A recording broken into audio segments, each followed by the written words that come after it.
Hello दोस्तों, कैसे हो? आपका स्वागत है त्रिपाण स्टडी सेंटर में। आज जो हम करने जा रहे हैं क्लास 10th एनआईएस बोर्ड का जो है साइंस का चैप्टर। ठीक है, ये है साइंस का चैप्टर जो है ऑटम्स एंड मॉलिक्यूल्स। ये चैप्टर नंबर 3 है।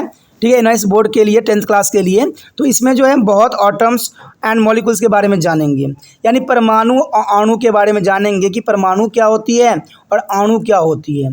तो इसके बारे में हम बहुत ही चर्चा करेंगे। साथ में हम डेल्टन के थ्योरी को भी पढ़ेंगे, इन्होंने जो है एटम्स को किस तरह विभाजित किया, और भी बहुत कुछ जानेंगे और समझेंगे। लेकिन आपको पता ही होगा कि चैप्टर स्टार्ट करने से पहले एक बात जो मैं हमेशा कहता हूं, जिसको आपको मानना भी चाहिए, सोचना भी चाहिए और विचार भी करना चाहिए, वो ये है कि जब भी वीडियो देखिए पूरा देखिए, क्योंकि अधूरा जानकारी सदैव खतरनाक होता है। साथ में एक इम्पोर्टेंट बात ये भी रहती है कि अगर आप पहली बार वीडियो देख रहे हो तो लाइक शेयर सब्सक्राइब जरूर कीजिए। देखिए दोस्तों, लाइक कीजिएगा तो इससे ये होता है कि बनाने वाले का जो मनोबल होता है वो बढ़ता है और आपके लिए अच्छा से अच्छा करने की सदैव कोशिश करता है। तो लाइक जरूर कीजिए और लाइक करके मुझे प्रोत्साहित कीजिए, जिससे मैं आपके लिए अच्छा से अच्छा और भी बेस्ट बना सकूं। और शेयर करना तो कहते हैं जग कल्याण के समान है।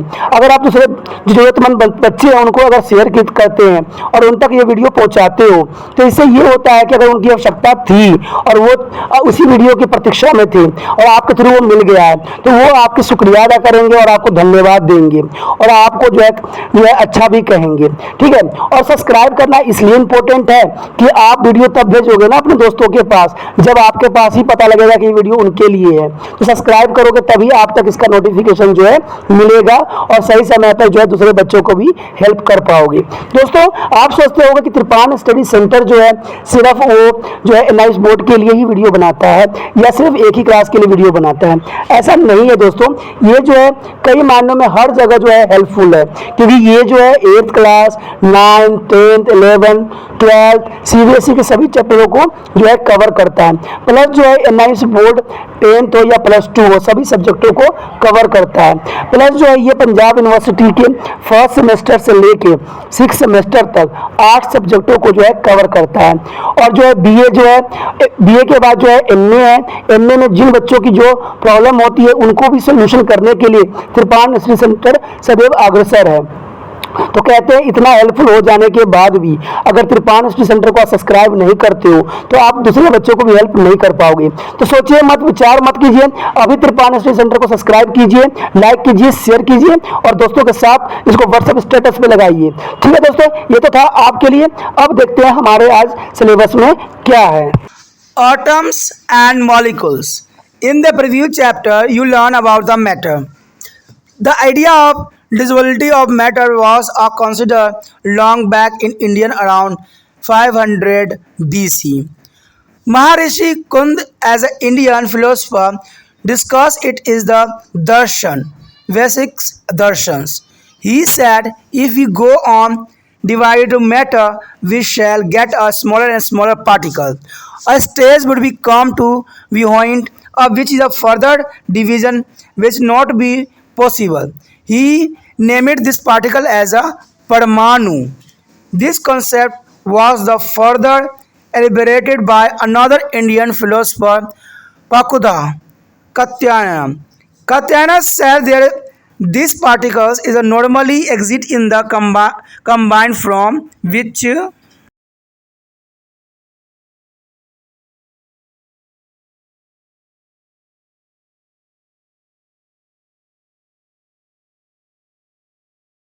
BC, and Lycopa suggests that if we go on the dividing matter, a stage will become when a further division of particle will be not be possible.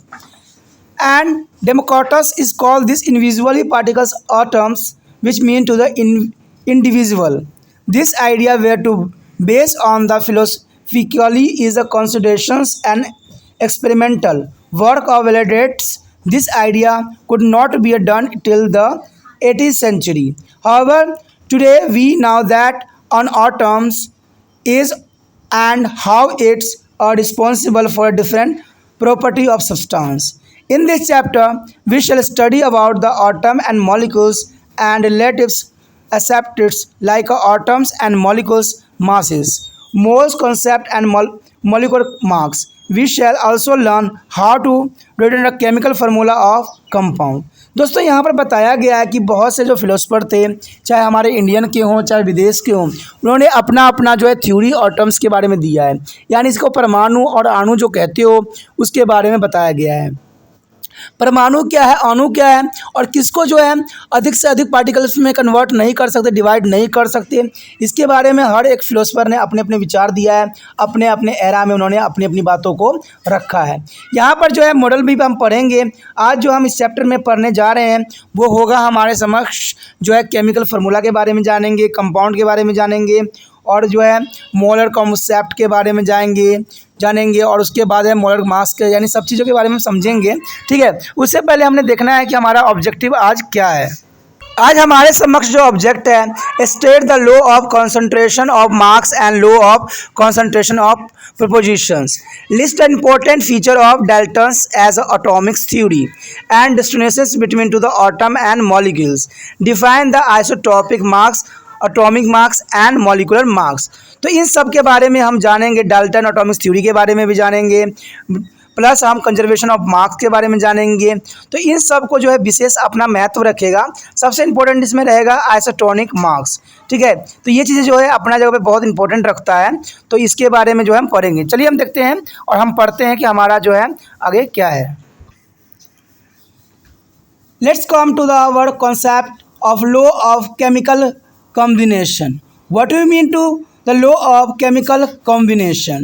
There was the tremendous is a progress in the chemical science after 18th century. It arose out of interest in the nature of heat and the way things burn.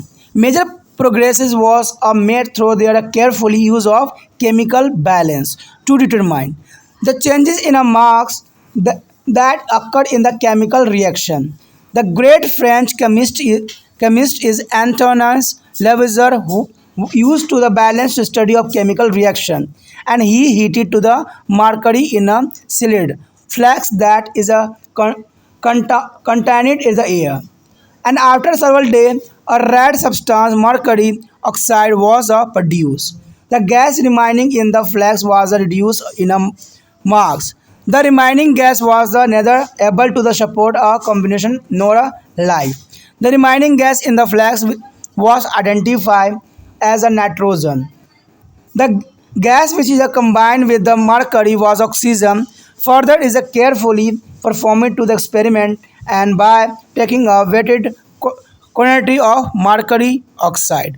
दोस्तों यहाँ पर जो है law of chemical combination के बारे में पढ़ेंगे, जो कि बहुत ही इंपॉर्टेंट है और बहुत इंपॉर्टेंट अपने जगह पर स्थान भी रखता है। कहते हैं इसमें बहुत से साइंटिस्टों ने जो थे उन्होंने 18वीं सेंचुरी में इसको परिभाषित करने की कोशिश किया और उन्होंने केमिकल बैलेंस बनाया, यानी जो रासायनिक संतुलन होना बहुत आवश्यक है। देखिए दोस्तों, इसमें रासायनिक संतुलन के बारे में हम बहुत ही विस्तार से समझेंगे और जानेंगे, और आपको ये समझ भी होना चाहिए केमिकल बैलेंस क्या होती है। देखिए दोस्तों, कहते हैं ना, कोई भी चीज़ अगर बैलेंस ना हो तो वो चीज़ खतरनाक बन जाती है। मान लीजिए अगर आपके बॉडी में कोई भी एलिमेंट का जो है अनबैलेंस हो जाता है, यानी वो संतुलित नहीं रहती है, तो आप बीमार हो जाते हो। उसी प्रकार अगर कोई केमिकल अगर बैलेंस नहीं होगा तो वो क्या होगा, विनाशकारी हो जाएगा। ठीक है, अगर आप इसको जब कॉन्सेप्ट पूरा अच्छे से समझोगे तब समझ में आपको आएगा कि हम इसको बैलेंस कैसे करेंगे और इसको बैलेंस करने की क्यों आवश्यकता होती है। कोई चीज़ अगर बैलेंस ना हो तो वो बहुत ही खतरनाक होती है। ये बात आपको ध्यान देना चाहिए। समझ जैसे कि यहाँ समझ की बात आ जाती है। अगर मान लीजिए आप अधूरा वीडियो देखते हो, अधूरा समझते हो, तो ये आपके लिए बहुत ही खतरनाक होती है। क्यों? क्योंकि आप उसको सही तरह से रिप्रेजेंट ही नहीं कर पाओगे। तभी कहा जाता है ना कि कभी भी आप जो है वीडियो पूरा देखिए, पूरे कंसेप्ट को अच्छे से ग्रहण कीजिए, तभी जाके आपको समझ में आएगा कि इसमें हो क्या रहा है और किस चीज़ के साथ हुआ है। जैसे कि यहाँ पर जो है साइंटिस्ट ने जो थे, हमारा सबसे अधिक ग्रेट फ्रेंच केमिस्ट एंटोनाइस ने किया था अपना एक्सपेरिमेंट, जिन्होंने बैलेंस करने के लिए जो है केमिकल रिएक्शन करवाया था। ठीक है, हीट किया था मरकरी को जो है एकदम बंद फ्लैक्स में, और उन्होंने पाया कि कुछ दिनों के बाद कि जो मरकरी है ऑक्साइड में कन्वर्ट हो गई है, और उसमें कुछ फ्लैक्स में जो है कुछ चीज़ें जो थी रिड्यूस भी हुई थी, कुछ चीज़ें देखने को भी उनको मिला था जो कि सपोर्ट नहीं करता है, ठीक है, लाइफ को। उन्होंने देखा, आइडेंटिफाइड किया तो पता लगा कि वो नाइट्रोजन है, लेकिन नाइट्रोजन के साथ उन्होंने देखा कि मरकरी में जो है ऑक्सीजन की भी कुछ जो है मात्रा देखने को मिला, और ये एक्सपेरिमेंट में जो उनको मिला वो मिला मरकरी ऑक्साइड, जो कि उनके लिए एक बहुत बड़ा अचीवमेंट साबित भी हुआ। After a stronger heating, he found that a mercury oxide, red in color, was decomposed into the mercury and oxygen. We weighed to both mercury and oxygen and found that their combined marks are equal to that of mercury oxide taken. Lewis finally is come to be a conclusion that in every chemical reaction, total marks of all the reactants is equal to the marks of the all product. This is known as the law of conservation of marks. Friend, the law of conservation of marks is in every chemical reaction, total marks of all the reactants is equal to the marks of all the product. Okay, it is a law of concentration of marks. There was a rapidly progress in the science after chemists began to the accurate determination of marks of reactants and products. French chemist Claude Berthollet and Joseph Proust worked on the ratio of by marks of the two elements which are combined to form of compound. Thought as a carefully work, forest is democratic stated is a fundamental law of defined to constitutional provision in 1808. दोस्तों यहाँ पर बताया गया है कि जब उन्होंने जो है स्ट्रांगली उसको हीट किया गया तो उन्होंने पाया कि मरकरी जो है ऑक्साइड में कन्वर्ट हो गया है और इसका कलर जो था रेड में कन्वर्ट हो गया है। फिर जाके उन्होंने डिकम्पोज किया उन्होंने मरकरी और ऑक्सीजन का। फिर उन्होंने मरकरी का दोनों का वेट भी किया तो उन्होंने पाया कि दोनों का जो फॉर्मेशन हुई है इक्वल मार्क्स में हुई है। फिर जो लुईस ने फाइनली जो है law of conservation of marks से जिन्होंने डेफिनेशन दिया था, उन्होंने साफ शब्दों में कहा था कि in every chemical reaction totally mass of all the reactants equal to the marks of all the product, कि जितने भी हमारा प्रोडक्ट बनेगा उसके इक्वल होगा। ठीक है, तो ये आपके बुक में भी होगा इसका हिंदी में डेफिनेशन, तो ये उसको आप कर लीजिएगा, ये आपके लिए बहुत ही फ़ायदेमंद रहेगा और आपके लिए इम्पोर्टेंट भी रहेगा। तो इसको याद रखना कि law of conservation of marks जो है काफ़ी इंपॉर्टेंट है, एग्जाम भी उसे। ठीक है, देयर वाज रैपिडली प्रोग्रेस, जब यानी इन्होंने क्या किया कंटिन्यू प्रोग्रेसिंग करते गए क्योंकि कहते हैं ना साइंस को जो है एक जगह नहीं छोड़ा गया। एक साइंटिस्ट ने केमिकल की खोज की तो अदर ने क्या किया उसको मिक्स करके एक नई चीज़ों की फॉर्मेशन किया। तो इसी तरह से जो है साइंस की जो है एक्सपेरिमेंट चलता गया और कहते हैं 18वीं सेंचुरी में जो है एक फंडामेंटल लॉ बनाई गई किसके ऊपर, कॉन्सेंट्रेशन ऑफ प्रोपोजिशन के ऊपर, जो कि ये थी in a given chemical compound the propositions by marks of elements that compose it are fixed, independent of origin of compound are its mode of propositions. And in pure water, for instance, the ratio of marks of hydrogen to the marks of oxygen is a V 1:8. Irrespective of their source of water. In other words, pure water contains to the 11.11% of hydrogen and 88.89% of oxygen by marks whether water is obtained from a well, river or from a pond.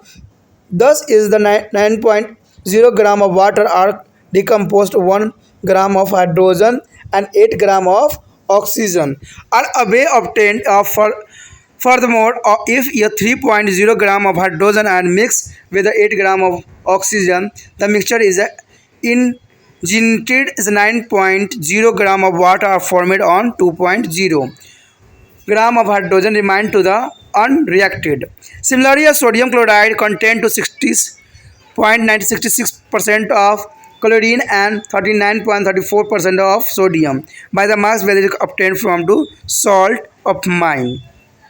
देखिए दोस्तों, यहाँ पर बताया गया है कि जो सबसे पहले तो हमारा ये था कॉन्स्टेंट प्रोपोर्शन का जो है क्या डेफिनेशन थी। तो इसमें बताया गया था साफ शब्दों में कि in a given chemical compound the proportion by the marks of the element that are compose it's a fix, यानी इसको जो है एक तरह से फिक्स रखा जाता है और ये independent of origin of the compound the mode of proposition की उसकी जो है उत्पत्ति किस प्रकार हुई है। तो ये जो है बुक में आपको डेफिनेशन क्लैरिटी के रूप में मिल जाएगी। इसमें आगे बताया गया है कि अगर हम प्योर वाटर को लेते हैं तो प्योर वाटर में जो है जैसे H2O है, वाटर है, तो उसमें क्या कॉम्बिनेशन होती है, इसमें हाइड्रोजन 1 होती है, ठीक है, और जो ऑक्सीजन होती है वो 8 होती है। इसके 8 परमाणु होते हैं और उसके एक होते हैं। तो इस प्रकार जो है जल का जो है शुद्ध जल का निर्माण होता है और ये प्यूरिफाइड भी रहती है।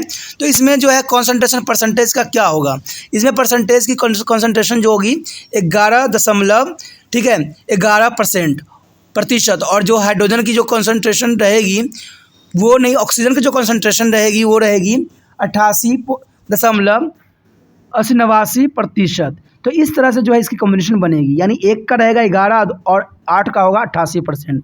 तो इस तरह से जो होती है वाटर फॉर्मेशन होती है। कुएं का पानी लेते हो, नदी का पानी लेते हो या कोई तालाब का पानी लेते हो, तो सबका अपना अपना जो होता है कॉन्सेंट्रेशन होता है, चाहे वो वेल हो, रिवर हो या फाउंड हो, सबका अपना अपना जो होती है अपना अपना रेशो होती है। और इसको इसी बेस पे जो है अलग हम इसको डिफाइंड भी कर सकते हैं, जैसे कि आपको पहले ही मैंने बता चुका हूँ। यहाँ पर बाकी जो है अगला कॉन्सेंट्रेशन लिया गया है, अगर देखा जाए तो सोडियम क्लोराइड के साथ लिया गया है। आप देखोगे कि सोडियम क्लोराइड जो होती है 60 पॉइंट जो है 66% जो होती है, इसमें जो है क्लोरीन होती है, और बाकी जो होती है 39.34% जो होती है सोडियम होती है, जो कि एक अलग ही विशेषता रखती है। और इस तरह से जो फॉर्मेशन होती है सॉल्ट माइन का फॉर्मेशन होती है, जो अपनी जगह पर एक विशिष्ट महत्व रखती है। The crystallization lysing in the form of water over ocean is the inland salt she and the synthesizes its form its the element sodium and chlorine. Of course, the keys word in the sentence in the pure reproducible experiment result are highlights of scientific thought. In fact, modern science is based on the experimental findings. Reproducible result indirectly hint for a truth which is the hidden. Scientists have worked for a finding this truth, and in this is a manner maybe a theories and law were discovered. This research of truthfully is a play on important role in their development of science. दोस्तों यहाँ पर crystallisation की बात की गई है। कहते हैं अगर हम इसको क्रिस्टलाइजेशन वाटर को करते हैं, ओशियन वाटर को, तो बहुत चीज़ें जो है हमें मिलेगी, जिसमें सोडियम एलिमेंट होगा, सोडियम एंड क्लोरीन, जिसका वास्तविक जो होगा प्योर फॉर्म रिपोर्सिबल होगा, यानी एक्सपेरिमेंटली जब ये किया जाएगा तो अपना एक नया फैक्ट जो है आपके समक्ष आएगा। कहते हैं अगर हम कोई भी रिप्रोडक्शन करते हैं, इनडायरेक्टली करते हैं, तो उसमें कुछ चीज़ें होती है सच्चाई में जो हिडन होती है, यानी छुपी हुई होती है। साइंस ने इसी बात को खोज करने के लिए इन चीज़ों का जो है बहुत ही थ्योरेटिकली इसको डिस्कवर किया है, यानी इसको खोज किया है, और इस तरह जो है हमारे लिए एक सच बात भी है, जो साइंस को डेवलपमेंट करने में बहुत ही अपना इम्पोर्टेंट जो है योगदान देती है। The next topic is our is Dalton as atomic theory. Friend, Dalton as atomic theory is the most important for exam view.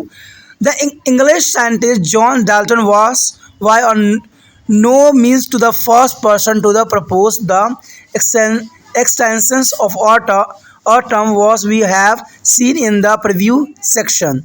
Such idea date back to classical time. Dalton as a major contribution was to be arranged those idea in a proper order and give to the evidence for a extensions of atom. We showed it that there are marks relationships and expressed by Lavoisier and Proust in the form of the law of conservation of marks and law of conservation of proposition could be intercepted most suitably by the postulations and extension atoms of various elements. In 1803 centuries is Dalton published a new system of chemical philosophy is which is the following statement compress the atom theory of matter. Friend, 80 centuries यानी 1803 से Dalton publish a new system of chemical philosophy, ठीक है, win atomic theory of matter. दोस्तों यहाँ पर बताया गया अगला हमारा टॉपिक जो है डाल्टन्स की एटॉमिक थ्योरी। डाल्टन्स ने क्या जो है परमाणु के जो है उसने कौन सी थ्योरी दी थी, कौन सी सिद्धांत ने उसने पेश किया था। इसमें कहते हैं कि साइंटिस्ट जो ये इंग्लिश साइंटिस्ट था, अंग्रेज थे, ये जॉन डाल्टन थे, जिन्होंने पहली बार जो है इस एटम्स के बारे में बताया था, और उन्होंने अपना जो है पूरा कंसेप्ट इस पे ही रखा था। उन्होंने बहुत से एविडेंस दिया इसके ऊपर और खोजा भी और जाना भी। इसके लिए उन्होंने जो है लोवेसर एंड पोस्टल के जो उन्होंने दिया था law of conservation of marks और law of concentration of proposition के ऊपर उन्होंने आगे एक्सपेरिमेंट को बढ़ाया था और उन्होंने पोस्टुलेट किया था बहुत से एलिमेंट के साथ, ठीक है, और उन्होंने नया चीज़ को बनाने की कोशिश भी किया था। कहते हैं 1803 ईस्वी में डाल्टन ने एक पब्लिश किया था सिस्टम केमिकल फिलोसफर के रूप में, और उन्होंने जो है एक नया स्टेटमेंट दिया था, नया एक सिद्धांत दिया था एटॉमिक थ्योरी के ऊपर। The atomic theory of matter is the matter constant of indivisible atom. All the atoms of given to chemical element are identically in a mass and in all the other property. Different chemical element have a different kind of atom and particles such a atom have different mass. Atom are indestructible and trend there is a identity in a chemical reaction. The formation of compound from its element occurs through their combinations of atom unlike element in a small whole number ratio. यहाँ पर दोस्तों इन्होंने theory जिसमें दिया था तो बताया था कि इन्होंने जो मेटर यानी द्रव्य होते हैं, तत्व होते हैं, उनको और भी जो है इनडिविजिबल यानी उनको और भी डिवाइड नहीं किया जा सकता, उनको और भी टुकड़े नहीं किया जा सकता। उन्होंने दूसरी बात बताई थी कि जो एटम्स कहता है एक एलिमेंट होती है जिसमें और तरह की जो है उनकी प्रॉपर्टी मौजूद था। उसके बाद उन्होंने बताया था कि एटम जो है एक डिफरेंट मार्क्स भी उनके होते हैं, यानी उनके वजन भी होते हैं, उनके अपने अपने वेट भी होते हैं। अगला बात उन्होंने बताया था कि इनके जो है केमिकल के रूप में आइडेंटिफाई किया गया था। उसके बाद उन्होंने बहुत से जो है इनको रेशो के रूप में भी कन्वर्ट करने यानी अनुपात के रूप में कन्वर्ट करने की कोशिश भी इन्होंने किया था। तो Dalton as a fourth postulate is clearly related to the law of conservation of mass. Every atom of element has a defined mass. Also in a chemical reaction there is the arrangement of atom. Therefore after the reaction mass of the product should be remain the same. The fifth postulate is the attempt to be explained to the law of defined proposition. A compound is a types of matter containing the atom of two or more element in a small Walsh number ratio. Because the atom have defined two mass, the compound must have to the element in a defined proportion by a mass. यहाँ पर जो है जैसे कि आप चित्र में Dalton की तस्वीर भी देख सकते हो, इन्होंने बहुत ही अच्छा खोज किया था एटम्स के और परमाणु के बारे में, जो कि बहुत ही महत्वपूर्ण भी सिद्ध हुआ। कहते हैं डाल्टन ने अपनी फोर्थ जो पोस्टुलेट में उन्होंने क्लैरिटी किया था कि लॉ ऑफ कंजर्वेशन मार्क्स को भी किया था। इनके हिसाब से तो आप देख भी चुके हो, पढ़े भी होंगे कि जो इन्होंने दिया था कि ना तो हम कोई मार्क्स को क्रिएट कर सकते हैं ना डिस्ट्रॉय कर सकते हैं, इसको एक फॉर्म से दूसरे फॉर्म में कन्वर्ट कर सकते हैं, जो कि मॉडल थ्योरी थी। ठीक है, इसके बारे में भी मैं बताऊंगा और हो सकता है तो मैं इसको आपको जो है इसमें भी डालूंगा, जो होगा कमेंट सेक्शन पे भी वहाँ पर डालूंगा। ठीक है, तो ये अपना देख लीजिएगा क्योंकि 9th क्लास के भी कंसेप्ट है, तो 9th क्लास के बच्चे भी इसको देख सकते हैं और उनको भी ये प्राप्त हो सकता है। ठीक है, इन्होंने बताया था कि जो केमिकल रिएक्शन होती है वो अपने अरेंजमेंट एटम करती है, जो कि एक सच्चाई थी। तो फिर जाके उन्होंने फिफ्थ जो है पोस्टुलेट कॉन्सेप्ट में उन्होंने और भी बातों को उन्होंने क्लियर किया था, जो कि उनके जगह पे विशेष था। इन्होंने बताया था कि टू और मोर एलिमेंट यानी एक या एक से अधिक एलिमेंट को जब स्मॉलर वॉल्स नंबर के रेशियो में डालिएगा तो उनका अलग ही जो है वैल्यू बनेगी। तो ये बातें इन्होंने बहुत ही विशिष्ट और अच्छी बात बताई थी। The Dalton as atomic theory not only explained the law of conservation of mass, a law of constant proposition, but also predicted the new ones. He reduced the law of multiply proposition on the base of theory. The law stated when two elements from more than one compound, the mass of element in this compound for a fixed mass of other element, the ratio of a small Walsh number. For example, carbon and oxygen from two compound, carbon monoxide and carbon dioxide.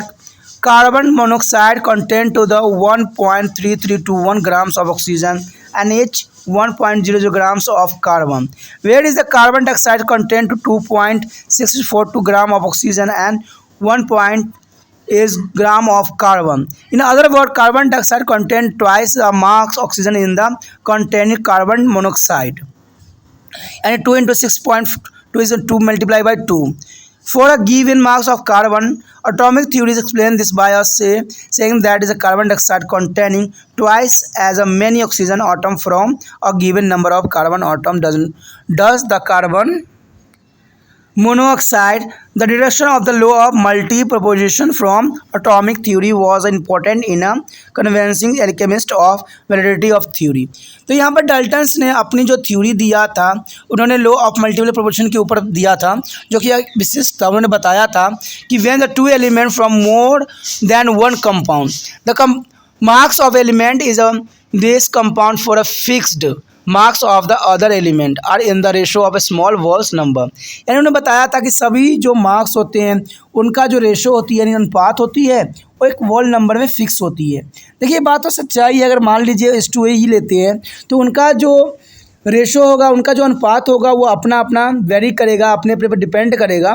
तो ये बात इन्होंने बहुत ही अच्छी बताई थी. और इन्होंने अलग कंपाउंड दो लिया था, उन्होंने कार्बन एंड ऑक्सीजन को बताया था. उसके बाद 2 कंपाउंड उन्होंने carbon monoxide and carbon dioxide लिया था.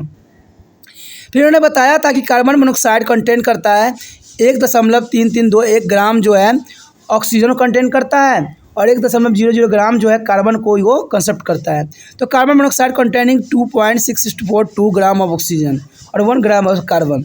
तो इन्होंने बाद में जो है इन्होंने बताया था कि ये किस तरह से आया था. इन्होंने कहा था कि 1.2221 था, उसको हमने 2 से मल्टीप्लाई कर दिया था, और इस प्रकार जो है ये हमें कार्बन का मार्क्स पता लगा था.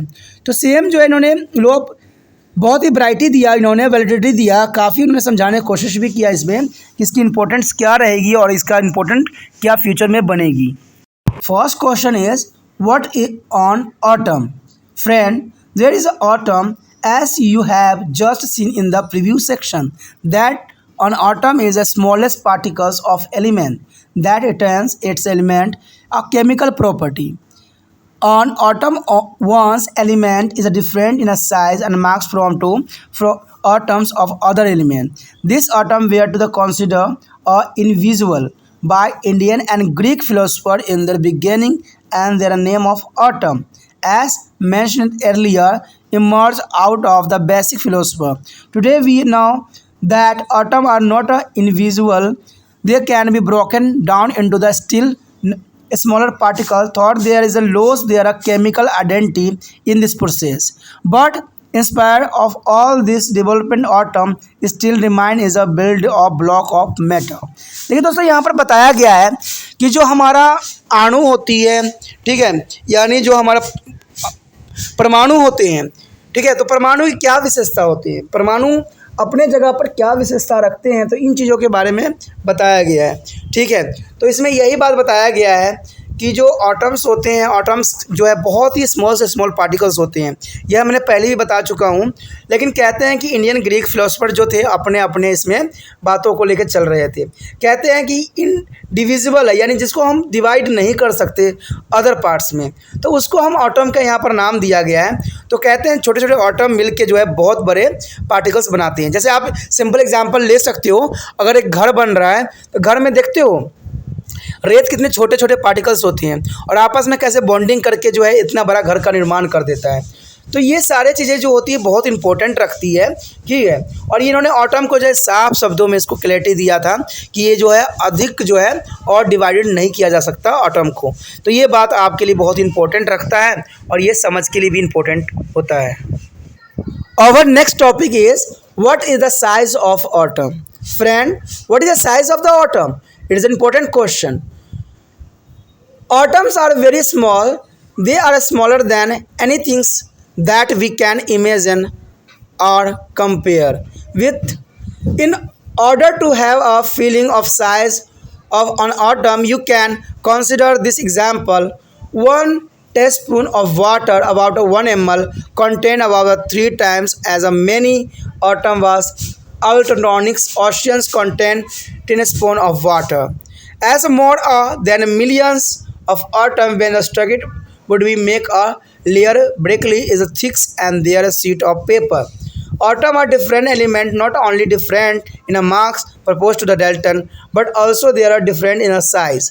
Now question is, why should we bother for a size, mass and other property of an atom? The reason is simple. Every matter we see around us is the made of the atom. And it's a rectangular, circular, spherical. It's difficult to imagine the or real shape and of an atom, but is all particle is a proposed it is a taken to the sphericals in a size, and that is why we take off it is a radius. दोस्तों यहाँ पर बताया गया है कि autumns के size क्या होंगे। ये बहुत बड़ा प्रश्न है कि ऑटम के साइज़ क्या होंगे। देखिए, ऑटम के साइज़ के लिए यहाँ पर डल्टन्स ने अपना एक एक्सपेरिमेंट बताया था कि उसने एग्जाम्पल के तौर पे उन्होंने लिया था कि एक जो है चम्मच जो उन्होंने पानी लिया था और उसमें जो है 3 टाइम्स उसने क्या किया था, एटॉमिक्स माना था। तो इस वाटर में जो है क्या कह सकते हो आप, कहते हैं यहाँ पर मिलियन जो होंगे ऑटम्स होंगे, यानी मिलियंस के लाखों करोड़ों में होते हैं, इसमें लेयर होते हैं। और कहते हैं, मैंने कहा था ना कि घर एक बनाने के लिए छोटे छोटे जो रेत होते हैं वो मिलके बनाते हैं, सेम ऐसा ही जो होता है कि छोटे छोटे मिल के जो है परमाणु का निर्माण करता है, यानी छोटे छोटे अणु परमाणु जो होते हैं अणु का निर्माण करते हैं। आपने देखा ही होगा कि जैसे घर बनाई जाती है किस प्रकार छोटे छोटे चीज़ों के लेके जो है ऑटम्स बनाई जाती है, यानी छोटे छोटे ऑटम्स होते हैं और इससे कितने बड़े जो है साइज़ बन जाती है। सेम ये बात जो है यहाँ पर जो है ये बात प्रदर्शित होती है और ये बात जो है बहुत ही इंपॉर्टेंट होता है। कहते हैं इसके एग्जांपल के तौर पर इन्होंने रेक्टेंगल लिया है, सर्कुलर लिया है, स्फेरिकल लिया है। इन्होंने साइज़ बताया है कि इसका क्या हो सकता है साइज़। तो जनरली जो है स्फेरिकल बताई गई है यहाँ पर, जो स्फेरिकल रेडियस होती है। तो कहते हैं ना इसका कोई साइज़ यहाँ पर डिफाइन करना संभव नहीं है। Since the size is extremely small and invisible to be our eyes, we adopt the scale of the nanometers. Is a 1 nanometer is a 10⁻⁹ meter to express in the size. You can have a feeling it is size from the following tables. दोस्तों यहाँ बताया गया है कि अगर हम size फिर भी हम डिफाइंड हमने कोशिश किया है यहाँ पर करने का, इसको जो है हम किसी भी जो विजुअल नहीं हो सकता इसे, फिर भी हमने अडॉप्ट किया है नैनोमीटर का।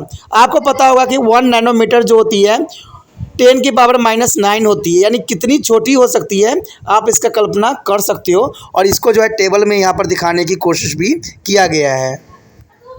There is the chart is a radius and example.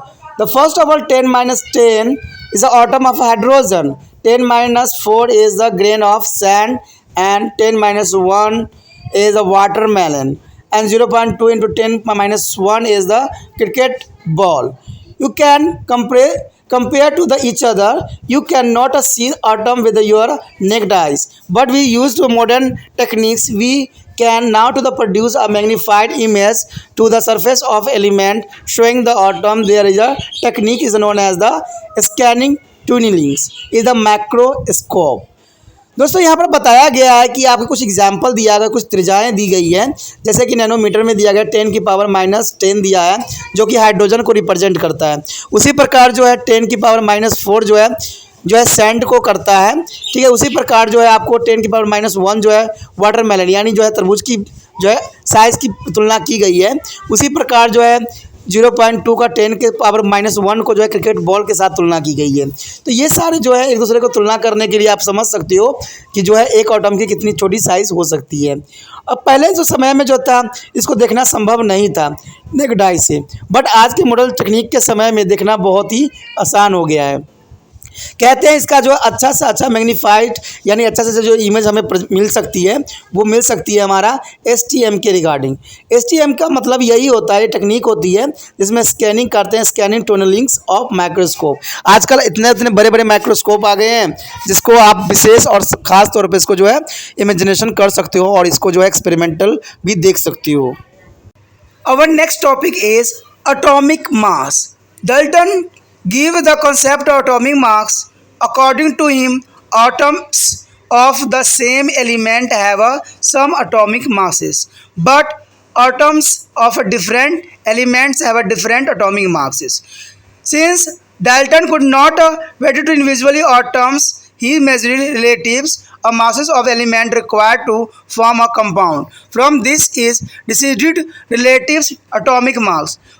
From example, we can determine by experiment that 1.00 grams of hydrogen gas react with the 7.9367 grams of oxygen gas to form of water. If we know formula of water, we can easily determine to the mass on oxygen atom related to that is a hydrogen atom. दोस्तों यहाँ पर atomic mass की बात किया गया है, यानी परमाणु द्रव्यमान की बात किया गया है। तो यहाँ पर डल्टन ने इसके प्रति जो है अपना एक कंसेप्ट जाहिर किया था। उसके अकॉर्डिंग जो है डाल्टन के रिगार्डिंग जो उन्होंने बात कहा था वो ये कहा था कि सभी एलिमेंट जो होंगे atom of the same element, ठीक है, सभी जो होंगे एटम्स के जो एलिमेंट होंगे same and same atomic marks होंगे बट डिफरेंट एलिमेंट होंगे। कहते हैं जब डिफरेंट एलिमेंट होंगे तो उसके मार्क्स भी डिफरेंट होंगे। ये तो जनरल सी बात है कि जैसा जो होगा परमाणु होगा, जैसा मतलब एलिमेंट होंगे उसके जो है परमाणु संख्या भी उतनी ही होगी। ये जो है आपको पता ही है कि हाइड्रोजन का क्या होता है, हीलियम का क्या होता है, क्लोरीन का क्या होता है, तो सबका अपना अपना एक जो है रिक्वायर्ड मार्क्स होगी। तो ये बात इन्होंने साफ तौर पे कहा भी था, उन्होंने एक्सपेरिमेंट के तौर पे बताया भी था कि अगर हम एक्सपेरिमेंट में हाइड्रोजन गैस को अगर एक लेते हैं और जो रिएक्ट करता है आपको जो है ऑक्सीजन के साथ, तो उसका जो है 7.9367 अप्रोक्सीमेटली रखा जाता है। यानी हम कह सकते हैं कि 1:8 का जो यहाँ है फॉर्मेशन पड़ेगी। तो ये जो होगा फॉर्मुलेटेड होगी, यानी इसको जो आप रिप्रेजेंट करोगे H2O के साथ। तो ये जो बात जो डाल्टन से बताई थी एटॉमिक मास के लिए वो यहाँ पर जो है क्लियर हो जाता है, ठीक है। तो ये बातें बहुत ही इंपॉर्टेंट था और जो है डाल्टन के regarding.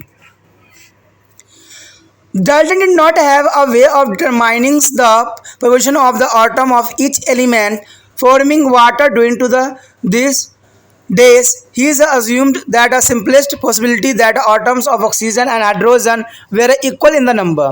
From this occupations, would be follow that oxygen atom would have a mass that was 7.9367 times that of the hydrogen's atom. This in fact was not correct. We now know that is water number of hydrogen's atoms is twice the number of oxygen atom. The formula of water is began to the H2O. Therefore, relative mass of oxygen atoms must be a 2 into 7.9367 यानी equal to 15.873 times, यानी approximately 16 time that hydrogen's atom after the Dalton. Relative to atomic mass of several elements were determined by scientists based on the hydrogen scale. Later on, the hydrogen base scale was replaced by a scale based on the oxygen, as its oxygen was more reactive and formed to large number of compound.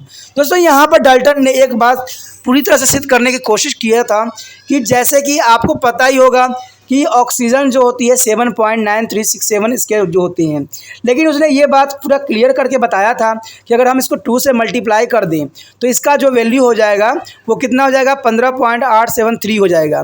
तो ये चीज़ें जो होती है बहुत important रखती है। आपको पता ही होगा कि हाइड्रोजन का हम 1 लेते हैं और ऑक्सीजन का हम 16 लेते हैं, ठीक है।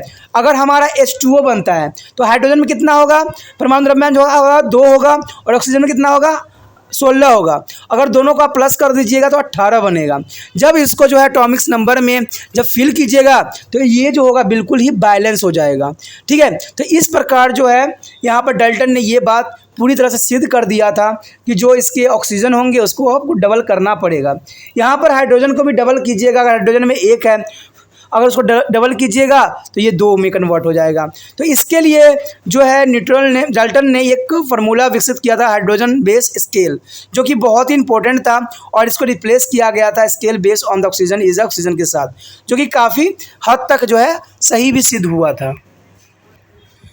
इन 1961 the carbon 12 or 12(6)C atomic mass scale was adopted. This scale depends on the measurement of atomic mass by a instrumental called to Mach spectrometer. Mach spectrometer is invented earlier in 12th centuries, allow us to determine the atomic masses. दोस्तों यहाँ पर जो है atomic mass के जो scale adopt किया गया था, जो कि 19वीं शताब्दी में यानी 20वीं शताब्दी में की गई थी, जो कि काफ़ी इंपॉर्टेंट था।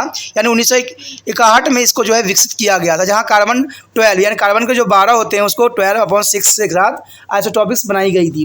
तो ये चीज़ें जो थी इंस्ट्रूमेंटल जो है, और इसके लिए जो है मार्क्स स्पेक्ट्रोमीटर का यूज़ किया गया था, जो कि बहुत ही इंपॉर्टेंट और विशेष थी एटॉमिक मार्क्स के लिए। The masses of an atom are obtained by the comparisons with the carbon-12 atomic mass scale. In fact, carbon-12 isotope is closer to the standard and related to the assigned mass of exactly 12 atomic mass unit. One atomic mass unit, therefore, is equal to exactly 1/12 of mass of carbon. Carbon 12 atoms. Atomic mass unit is a noun. A day is written to the specified a mass unit and the denoted by the letter of U. The relative atomic mass of an element expresses atomic mass unit is called its atomic weight. Now a day we are using to atomic mass is place of atomic weight. दोस्तों यहाँ पर साफ शब्दों में बताया गया है कि सी कार्बन एटॉमिक मास जो थी उसको एक स्केल विकसित किया गया था। इसके लिए आइसोटॉप यूज़ की गई थी। ठीक है, आइसोटॉप जो होती है बहुत इंपॉर्टेंट होती है और उसको लिए स्टैंडर्ड बेस बनाई गई थी। कहते हैं कि इसका 12 एटॉमिक मास यूनिट के रूप में इसको परिभाषित किया गया था, जिसका हमने नाम दिया था एटॉमिक मास यूनिट यानी AMU। ठीक है, कभी भी हमें जब लिखना होता है तो AMU जो है रिप्रेजेंट करना अत्यंत आवश्यक माना जाता है। ठीक है, लेकिन 12th of marks of carbon जो बनाई गई थी, इसको जो MU बनाया गया था उसको जो लेटर हमने सिंपल भाषा में उसको U के रूप में इसको रिप्रेजेंट किया गया था। यहाँ पर कहते हैं रिलेटिव एटॉमिक मास जो था एलिमेंट करता एक्सप्रेस करता था एटॉमिक मास के यूनिट के साथ, इसलिए इसको कहा गया एटॉमिक वेट के नाम दिया गया और atomic weight place to the weight के साथ किया गया। तो ये सब चीज़ें थी बहुत इंपॉर्टेंट था सी कार्बन 12 एटॉमिक्स के लिए। Further, you have seen that Dalton proposed that the masses of all atoms in an element are equal, but later on it was found that all atoms is naturally occurring elements are not of the same mass. We shall study about such atom in the following section. The atomic mass that we are generally use in our reaction in the chemical calculation are average atomic masses which depend upon to relative abundance of isotope of element. दोस्तों यहाँ पर isotope के बारे में बताया गया था। ठीक है, कि इसने साफ तौर पे इन्होंने डल्टन्स ने प्रपोज किया था इस चीज़ों के लिए कि वो इक्वल होती हैं। ठीक है, लेकिन इसमें बताया गया था कि ये एलिमेंट जो होती है वो सेम मार्क्स नहीं रहती है। तो इस बेस पे जो है इन्होंने इसको अलग डिफाइन करने की कोशिश किया था। तो आइसोटॉप की जो है इन्होंने एवरेज एटॉमिक मासेस निकालने की कोशिश किया था, जो कि बहुत ही इम्पोर्टेंट थी। Next topic is our isotopes and atomic mass. Friend, what is isotope and what are used to isotope in our daily to life? The Dalton considered on atom on the individually particles. Later researches proved that on the atom consist of several fundamental particles such as electron, proton, and neutron. On electron is a negative charge and proton is a positive charge. Particularly, numbers of electron and proton in atom is equal. Since a charge on the electron is equal and opposite to the charge of the proton, therefore on the atom is electrically neutral. Proton remain in the nucleus in the center of the atom and nucleus is surrounding by the negative charge electron. दोस्तों यहाँ पर isotope और atomic mass के बारे में जो है डल्टन्स ने अपनी एक कंसिडर दी थी, अपनी एक थ्योरी दी थी। इन्होंने बताया था कि जो भी फंडामेंटल हमारा एटम्स होते हैं, सर्वल फंडामेंटल पार्टिकल्स होते हैं, इसमें इलेक्ट्रॉन भी होते हैं, प्रोटॉन भी होते हैं और न्यूट्रॉन भी होते हैं। ठीक है, तो इन सब चीज़ों को उन्होंने काफ़ी दिया था और समझाने की कोशिश किया था कि जहाँ इलेक्ट्रॉन जो होगा नेगेटिव फॉर्म में प्रेजेंट होगा, वहीं प्रोटॉन जो होगा पॉजिटिव चार्ज के रूप में प्रेजेंट होगा। तो इस तरह से जो है उन्होंने बताया था और बताया था कि इलेक्ट्रॉन जो होगा प्रोटॉन इज एटम से इक्वल होंगे। और उन्होंने साथ में एक बात बताया था कि ये जो होगा ऑपोजिट चार्ज प्रोड्यूस करेंगे। इन्होंने बताया था कि सारे जो होंगे इलेक्ट्रिकली न्यूट्रल हो जाएंगे। तो ये बातें जो थी इनकी काफ़ी हद तक सही भी थी और कई हद तक साइंटिस्ट ने इनको प्रूवनेस भी दी थी, जो आज के समय में बहुत ही यूज़फुल माना भी गया है। See in this picture, there is a 3 types of the atoms are represent, and this figure, the 3 molecules are given. A range of electron around to nucleus in hydrogen. First of all, hydrogen. Second is a carbon, and third is a oxygen. There is a cell of KLMN. Friend, there is a cell's name is KLMN. The first cell is only 2 electrons, and second is 8 electron, and third is 18 electron. There is a represent of orbital on their electron. The numbers of arranging electron around to the nucleus is first of all is hydrogen and carbon oxygen atom. दोस्तों यहाँ बताया गया है हमारा जो formula इसका बनेगा 2n का स्क्वायर बनेगा। अगर आप n के स्थान पे कोई भी नंबर सोच लीजिए, कुछ भी रख दीजिए, 1 2 3 कुछ भी रखिएगा, तो उसी बेस पे जो है इसकी कैलकुलेशन होगी। तो ये चीज़ें बहुत ही इंपॉर्टेंट बन जाती है आपके लिए, ठीक है। अगर मान लीजिए यहाँ पर अगर रख लेते हैं 3, तो 3 का जो होता है स्क्वायर हो जाता है, तो कितना हो जाएगा 9, और 9 2 ज़ा 18। तो मैंने कहा था ना आपको कि पहले में 2 होगा, दूसरे में, ठीक है, दूसरे में 8 होगा, उसके बाद 18 और 32। अगर मान लीजिए हमने जो है n की जगह 2 रख दिया, तो 2 का क्या हो जाएगा, स्क्वायर हो जाएगा, तो कितना हो जाएगा 4, और 4 को यानी 2 से मल्टीप्लाई कीजिएगा तो कितना हो जाएगा 8। तो इसका मतलब है कि इसका जो फार्मूला बड़ा है वो क्या बनेगा, 2n का स्क्वायर। तो ये चीज़ें निकालने के लिए कितने ऑर्बिटल में कौन से इलेक्ट्रॉन फील्ड होंगे, तो आप इसका इस्तेमाल और प्रयोग कर सकते हो, जो कि आपके लिए काफ़ी बेनिफिशियल रहता है। The number of proton in the nucleus is called to atomic number. Friend, what is the atomic number? The number of proton in the nucleus is called atomic number, denoted by Z. For example, there are 8 proton in the oxygen nucleus and 6 proton in the carbon nucleus. Only 1 proton is a hydrogen nucleus. Therefore, atomic number of oxygen, carbon and hydrogen are 8, 6 and 1 respectively. There are also neutral. तो यहाँ पर दोस्तों बताया गया है कि Atomics number का क्या परिभाषा दिया गया है। तो यहाँ जो है एटॉमिक्स नंबर का परिभाषा दिया गया है कि द नंबर ऑफ प्रोटॉन, यानी कितने नंबर ऑफ प्रोटॉन जो है न्यूक्लियस में प्रेजेंट होगी, यानी केंद्रक में प्रेजेंट होगी, उसे एटॉमिक्स नंबर कहते हैं, और इसको जो है रिप्रेजेंट जेड के साथ किया जाता है। इसमें यही बात बताई गई है कि यहाँ पर जो होगा 8 प्रोटॉन जो होगा ऑक्सीजन की होगी जो न्यूक्लियस में प्रेजेंट होगा, और 6 प्रोटॉन जो होगा कार्बन का होगा जो न्यूक्लियस में प्रेजेंट यानी केंद्रक में प्रेजेंट होगा, और 1 जो होगा हाइड्रोजन का जो होगा वो प्रेजेंट होगा केंद्रक में। इसी तरह से जो है इसका देखा जाए तो ऑक्सीजन और कार्बन और हाइड्रोजन का जो होगा 8 6 1 के रूप में रिप्रेजेंट करेगा, जो कि इसको न्यूट्रल रिप्रेजेंट करने के लिए काफ़ी होता है। The neutral particle is the nucleus and there is called to the neutron. Mass of proton of a neutron is near the same. The total mass of nucleus is equal to mass of proton plus mass of neutron. Total number of proton and neutrons is called to the Mach number.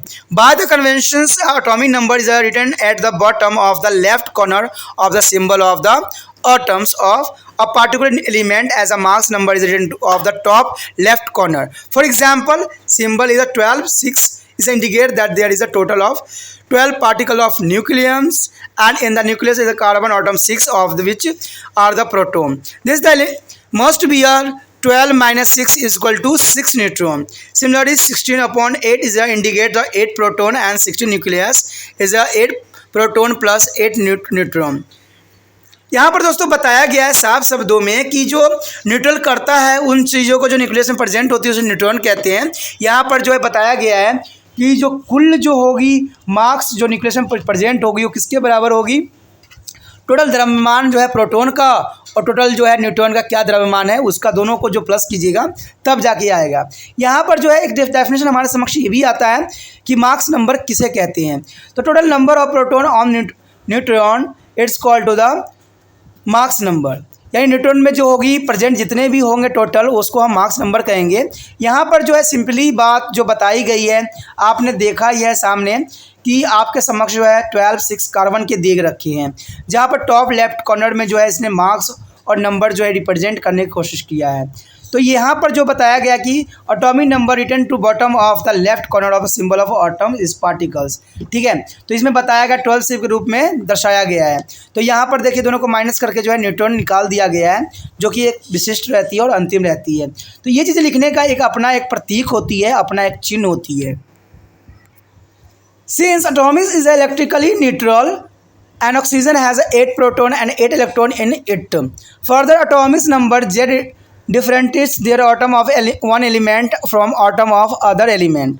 An element may be defined as the substance where all the atoms have the same atomic number. Friend, what is atomics? What is defined to that? on element may be defined as the substance where all the atoms have the same atomic number, but the nuclei of all the atoms given to element do not necessarily is contain the same number of neutron.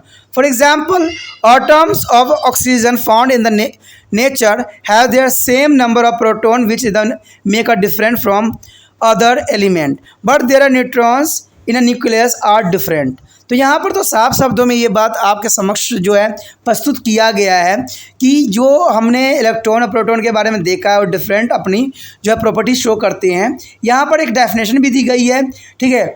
On the element में be defined as a substance. देखिए element क्या होती है कि defined as a substance there all the atom have their same atomic number. तो इन चीज़ों को जो है रिप्रेजेंट किया गया है। यहाँ पर कुछ एग्जाम्पल के रूप में भी आपको समझाने की कोशिश किया गया है कि एटम ऑफ ऑक्सीजन में कितने होंगे, उसका फॉर्म ऑफ नेचर कैसा होगा। तो इन चीज़ों पे जो है अपनी बातें विशिष्ट रखती है और ये समझ के लिए काफ़ी ज़रूरी भी रहती है।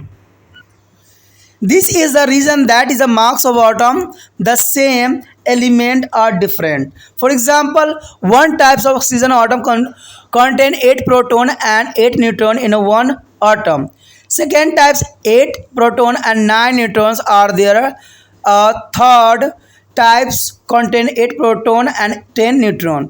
We represent this oxygen atom as a 16-8, 17-8 and 18-8 respectively. They are atom or element that have the same atomic number but different marks of number are called to the isotope. What is the definition of the isotope? Atom of an element that have the same atomic number but different Mach number. It is called to the isotopes. If we have different atomic numbers, masses of the same element, we take a average atomic masses of the element.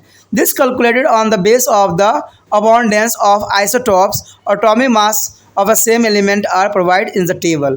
दोस्तों यहाँ पर जो है बताया गया है कि किस तरह से जो है आप बता सकते हो कि अगर सेकेंड हम टर्म्स में लेते हैं या फर्स्ट टर्म्स में लेते हैं ऑक्सीजन का ही वैल्यू, तो आप देखोगे कि पहले 8 जो है प्रोटॉन था, उसके बाद 9 प्रोटॉन में कन्वर्ट हुआ, न्यूट्रॉन में कन्वर्ट हुआ। अगर थर्ड टाइप्स में देखें तो 8 प्रोटॉन और 10 न्यूट्रॉन होगा। तो इस तरह से जो है रिप्रेजेंट हम कर सकते हैं कि 16-8 ऑक्सीजन, 17-8 ऑक्सीजन एंड 18-8 ऑक्सीजन। इससे ये जाहिर होता है कि इसमें जो है सेम एटॉमिक नंबर होगा और डिफरेंट जो है मार्क्स नंबर होगा। तो इसी को दोस्तों हम क्या कहते हैं? आइसोटॉप्स कहते हैं। तो आइसोटॉप्स के लिए आपको कन्फ्यूज़न नहीं होना चाहिए। डेफिनेशन याद रखना कि जिसका सेम एटॉमिक नंबर होता है और डिफरेंस जो है डिफरेंस नंबर होता है, ठीक है। मार्क्स जो होगा डिफरेंस होगा और एटॉमिक नंबर सेम होगा। तो इस तरह से जो है आप आइसोटॉप्स के बारे में बता सकते हो। आगे जो हमें कुछ टेबल में कुछ प्रोवाइड्स किए गए हैं, देखते हैं क्या हमें बताए गए हैं। The some example for important example number 3.1, chlorine is obtained as a mixture of two isotopes 35-17 chlorine and 37-17 chlorine. These isotopes are present in the ratio of 3:1. What will be the average atomic mass of chlorine? So friend, there are 35 and 70 chlorine and 37 chlorine are present in the ratio of 3:1. Out of 4 atoms, 3 atoms are of mass 35 and the 1 atom is a mass 37. Therefore average atomic mass is 35 into 3 plus 37 into 1. Total is a 143 and there are 4 as divided. The chlorine is the average atomic mass is the 35.5. We are take to average atomic mass of chlorine will be 35.5 U. There is an important question for exam view. दोस्तों यहाँ पर example भी दिया गया है आपके समक्ष 3.1, जिसमें क्लोरीन के बारे में बताया गया है। आपको पता है क्लोरीन के जो जनरली हम लेते हैं 35.5 लेते हैं। तो यहाँ पर यही बात रिप्रेजेंट करने के लिए आपके समक्ष जो है एक कैलकुलेशन करके दिखाया गया है कि आपको देखो क्या बताया गया है यहाँ पर 35/17 एंड 37/17 जो क्लोरीन के बताया गया है, और यहाँ पर जो इसकी वैल्यू है 3:1 के वैल्यू दिया हुआ है। तो आपको पता है कि यहाँ पर जो 3:1 है नीचे प्लस में आ जाएगा। अगर एवरेज एटॉमिक मास निकालना है तो क्योंकि आपको पता है एवरेज है, इसलिए 35 को हम 3 से मल्टीप्लाई करेंगे और 37 को 1 के मल्टीप्लाई करेंगे, तो इसका टोटल जो होगा 142 आ जाएगा और इसका जो रेशो नीचे प्लस हो जाएगा, 3 + 1 4 आ जाएगा। तो इस तरह से डिवाइड कीजिएगा तो इसका जो एवरेज वैल्यू आएगा वो 35.5 आएगा, जो कि एक मान्यता प्राप्त जो है क्लोरीन की वैल्यू है, जो आप कई जगहों पर इसका इस्तेमाल भी सेम 35.5 जो है आप लेते भी हो। तो ये चीज़ें जो होती है बहुत ही सही होती है और इम्पोर्टेंट गणना होती है जिसको आपको समझना चाहिए। देखिए दोस्तों, इसके बारे में और भी जो जानकारी होती है आपको हायर क्लास में इसके और भी बातें जानने को मिलेगा। So this chart atomic mass of some common element, aluminiums, argon and different types of element for this table. दोस्तों यहाँ पर जो है आपको एक टेबल दिया गया एटॉमिक मास और कॉमन एलिमेंट के लिए, जिसमें जो है कैलकुलेशन करके जो है एक्चुअली वैल्यू जो है आपके समक्ष निकाला गया है। तो आप देख भी सकते हो सभी चीज़ों का है, चाहे एल्युमिनियम हो, आर्गन हो, ऑक्सीजन, फास्फोरस जो भी हो सबका दिया गया है। तो इस टेबल के वैल्यू से कुछ आपको जो है इन्फॉर्मेशन ज़रूर आपको मिल सकता है।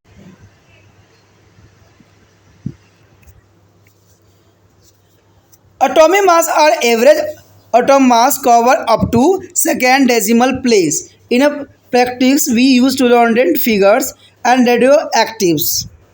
The next topic is what is molecules. Friend, a Dalton proposed in his hypothesis that is atom react to form of molecules, which is said as a compound atoms. Today we know what a molecules is. A molecules is on the aggregate of two or more than two atoms of the same difference elements in defined agreements. These atoms are held together by chemical force or chemical bond. Friend, what is molecules? The molecules is on the aggregate of two or more than two atoms of the same or different elements in a defined agreement. It is a molecules. You will be study detail of molecules in a unit of chemical bonding. An atoms is the smallest particles of substance but cannot exist freely. And contrarily to these molecules can be considered as the smallest particle on element or of compound which can exist alone to the freely under ordinary condition. There is a not exit of freely. A molecules of substance show all the chemical property of that substance. To describe the chemical composition of molecules, we take the help of symbol of element and formulas. And describing to the 3.5 oxygen molecules which we are familiar in the made of two atoms oxygen and there is the diatomics. दोस्तों यहाँ पर जो बताया गया है कि ये molecules क्या होते हैं, ठीक है, ये इम्पोर्टेंट कंसेप्ट होती है किसी भी विद्यार्थी के लिए कि कंपाउंड्स एटम्स का क्या मतलब है। तो यहाँ पर तो सिंपली बताया गया है कि a molecules is on the aggregate of two और more than two atoms of same difference element in the different agreement. कहते हैं दो या दो से अधिक एलिमेंट जो होंगे यानी वो एक साथ ही जो है एटम्स रहेंगे, यानी किसी भी आपने देखा ही होगा चाहे वो H2O हो चाहे जो भी हो उसमें दो जो है मॉलिक्यूल्स ज़रूर रहते हैं और वो जो है अपना कॉम्बिनेशन करके बनाते हैं। तो यहाँ पर जो है दूसरा बात बताई गई है कि जो आपस में क्या करते हैं, बॉन्डिंग करते हैं, यानी इस जो है संयोजन करते हैं और संयोजन करके जो है अपनी बॉन्डिंग कंप्लीट करते हैं। तो ये इम्पोर्टेंट टॉपिक रह सकता है आप लोगों के लिए और एग्ज़ाम के लिए भी इम्पोर्टेंट रहता है। कहते हैं एटम जो होता है बहुत से स्मॉल पार्टिकल है, बट ये फ्रीली अपना यानी आज़ादी से जो है स्वतंत्र रूप से घूम नहीं सकते। ये बात यहाँ पर बहुत इंपॉर्टेंट बताई गई है। कहते हैं जो मॉलिक्यूल्स होते हैं वो स्मॉलेस्ट से स्मॉलेस्ट पार्टिकल्स होते हैं, ठीक है, तो आप समझ सकते हो कि ये कितने छोटे हो सकते हैं। कहते हैं अपना इनका केमिकल कंपोजिशन होती है और इनका एक फार्मूला होता है जो आगे जो है 3.5 में आपके समक्ष जो है प्रदर्शित किया गया है। साथ में जो है यहाँ पर बताया गया है कि ऑक्सीजन और जो मॉलिक्यूल्स है कैसे अपने आप को जो है टू अदर मॉलिक्यूल्स के साथ ये कम्बिनेशन करेगा जिसको हम डायटोमिक्स कहेंगे। The atomic molecules represent by O2, hydrogen, nitrogen, fluorines, chlorines, bromines and iodine are other example of diatomic molecules. and are represented as H2N2, F2, Cl2 and Vr2, I2. Respectively, there is a show there diatomics molecules, the figures. It is important for exam view and the examiner is asking some question on exam. दोस्तों यहाँ पर जो डायटोमिक्स molecules के बारे में हमने पढ़ा है उसके बारे में यहाँ पर शो किया गया है। यहाँ पर एग्जाम्पल के तौर पे आपके समक्ष जो है बहुत से दिए गए हैं एग्जाम्पल, जैसे हाइड्रोजन हो गया, नाइट्रोजन, फ्लोरीन, क्लोरीन, ब्रोमीन, ऐसा ही आयोडीन, सारे एग्जाम्पल हैं इसके, जिसका जो है केमिकल जो एटॉमिक्स मॉलिक्यूल रिप्रेजेंटेड आप करते हो यहाँ पर H2N2, F2 और Cl2 एंड ब्रोमीन 2 यानी I2। तो इस तरह से जो है रिप्रेजेंट किया जाता है। जैसे आप देख सकते हो कि यहाँ पर जो है डायटोमिक मॉलिक्यूल्स की जो है रिप्रेजेंटेशन की गई है। जैसे इसमें देख सकते हो कि हाइड्रोजन की 2 बॉन्डिंग है, ठीक है, नाइट्रोजन की 2 है, फ्लोरीन की 2 है, क्लोरीन की 2 है, ब्रोमीन की 2, यानी सब जो है 2 बॉन्डिंग के साथ आपस में जुड़े हुए हैं, जो कि काफ़ी इंपॉर्टेंट रहता है एग्जामिनर क्वेश्चन के पूछने के रिगार्डिंग, क्योंकि इसमें ऐसे क्वेश्चन पूछे जाते हैं। कभी कभी आपके 2 नंबर में ये भी क्वेश्चन आता है कि डायटोमिक्स की कुछ एग्जाम्पल बताएं, या हो सकता है कि आपको ये आ जाए कि ड्रॉ कीजिए उनके मॉलिक्यूल स्ट्रक्चर। तो आपको इसमें कन्फ्यूज़न होने की ज़रूरत नहीं है, ये काफ़ी आपके लिए समझ के लिए इम्पोर्टेंट माने रखता है। Some other element exist on more complex molecules. Phosphorus molecules consist of 4 atoms donated by the P4, whereas sulfur exists as a 8 atom molecules, the represent of S8 at ordinary temperature and pressure. The required for the temperature and pressure, and show this as 3.5 figures. A molecules made of 4 atoms is a tetraatomic molecules. Tetraatomic molecules, and normally molecules is a consisting of more than 3 or 4 atoms are considered under their category of polyatomic molecules. Only a few years back, a form of a carbon is called to the Buckminster forensics having a molecular formula C16 was the discover which you will be study later on is your higher class. दोस्तों यहाँ पर बताया गया है कि जो हमारे element होते हैं वो मोर कॉम्प्लेक्स मॉलिक्यूल्स होते हैं। यहाँ पर फास्फोरस की बात बताई गई है, जिसके जो एटम्स होते हैं 4 होते हैं। और जो यहाँ पर बताया गया है सल्फ़र के बारे में, तो सल्फ़र को तो आपको पता है कि S8 से रिप्रेजेंट किया जाता है, और कहते हैं इनके लिए जो है एक ताप और एक जो है दबाव जो है बहुत ही मायने रखता है, ठीक है। इसी के लिए से कह सकते हैं कि जो मॉलिक्यूल्स होते हैं नॉर्मली कंसिस्ट करते हैं 4 एटम्स को, इसीलिए इसको जो है कैटेगरीज किस में रखा गया है, पोलोएटॉमिक मॉलिक्यूल्स में इसको रखा गया है।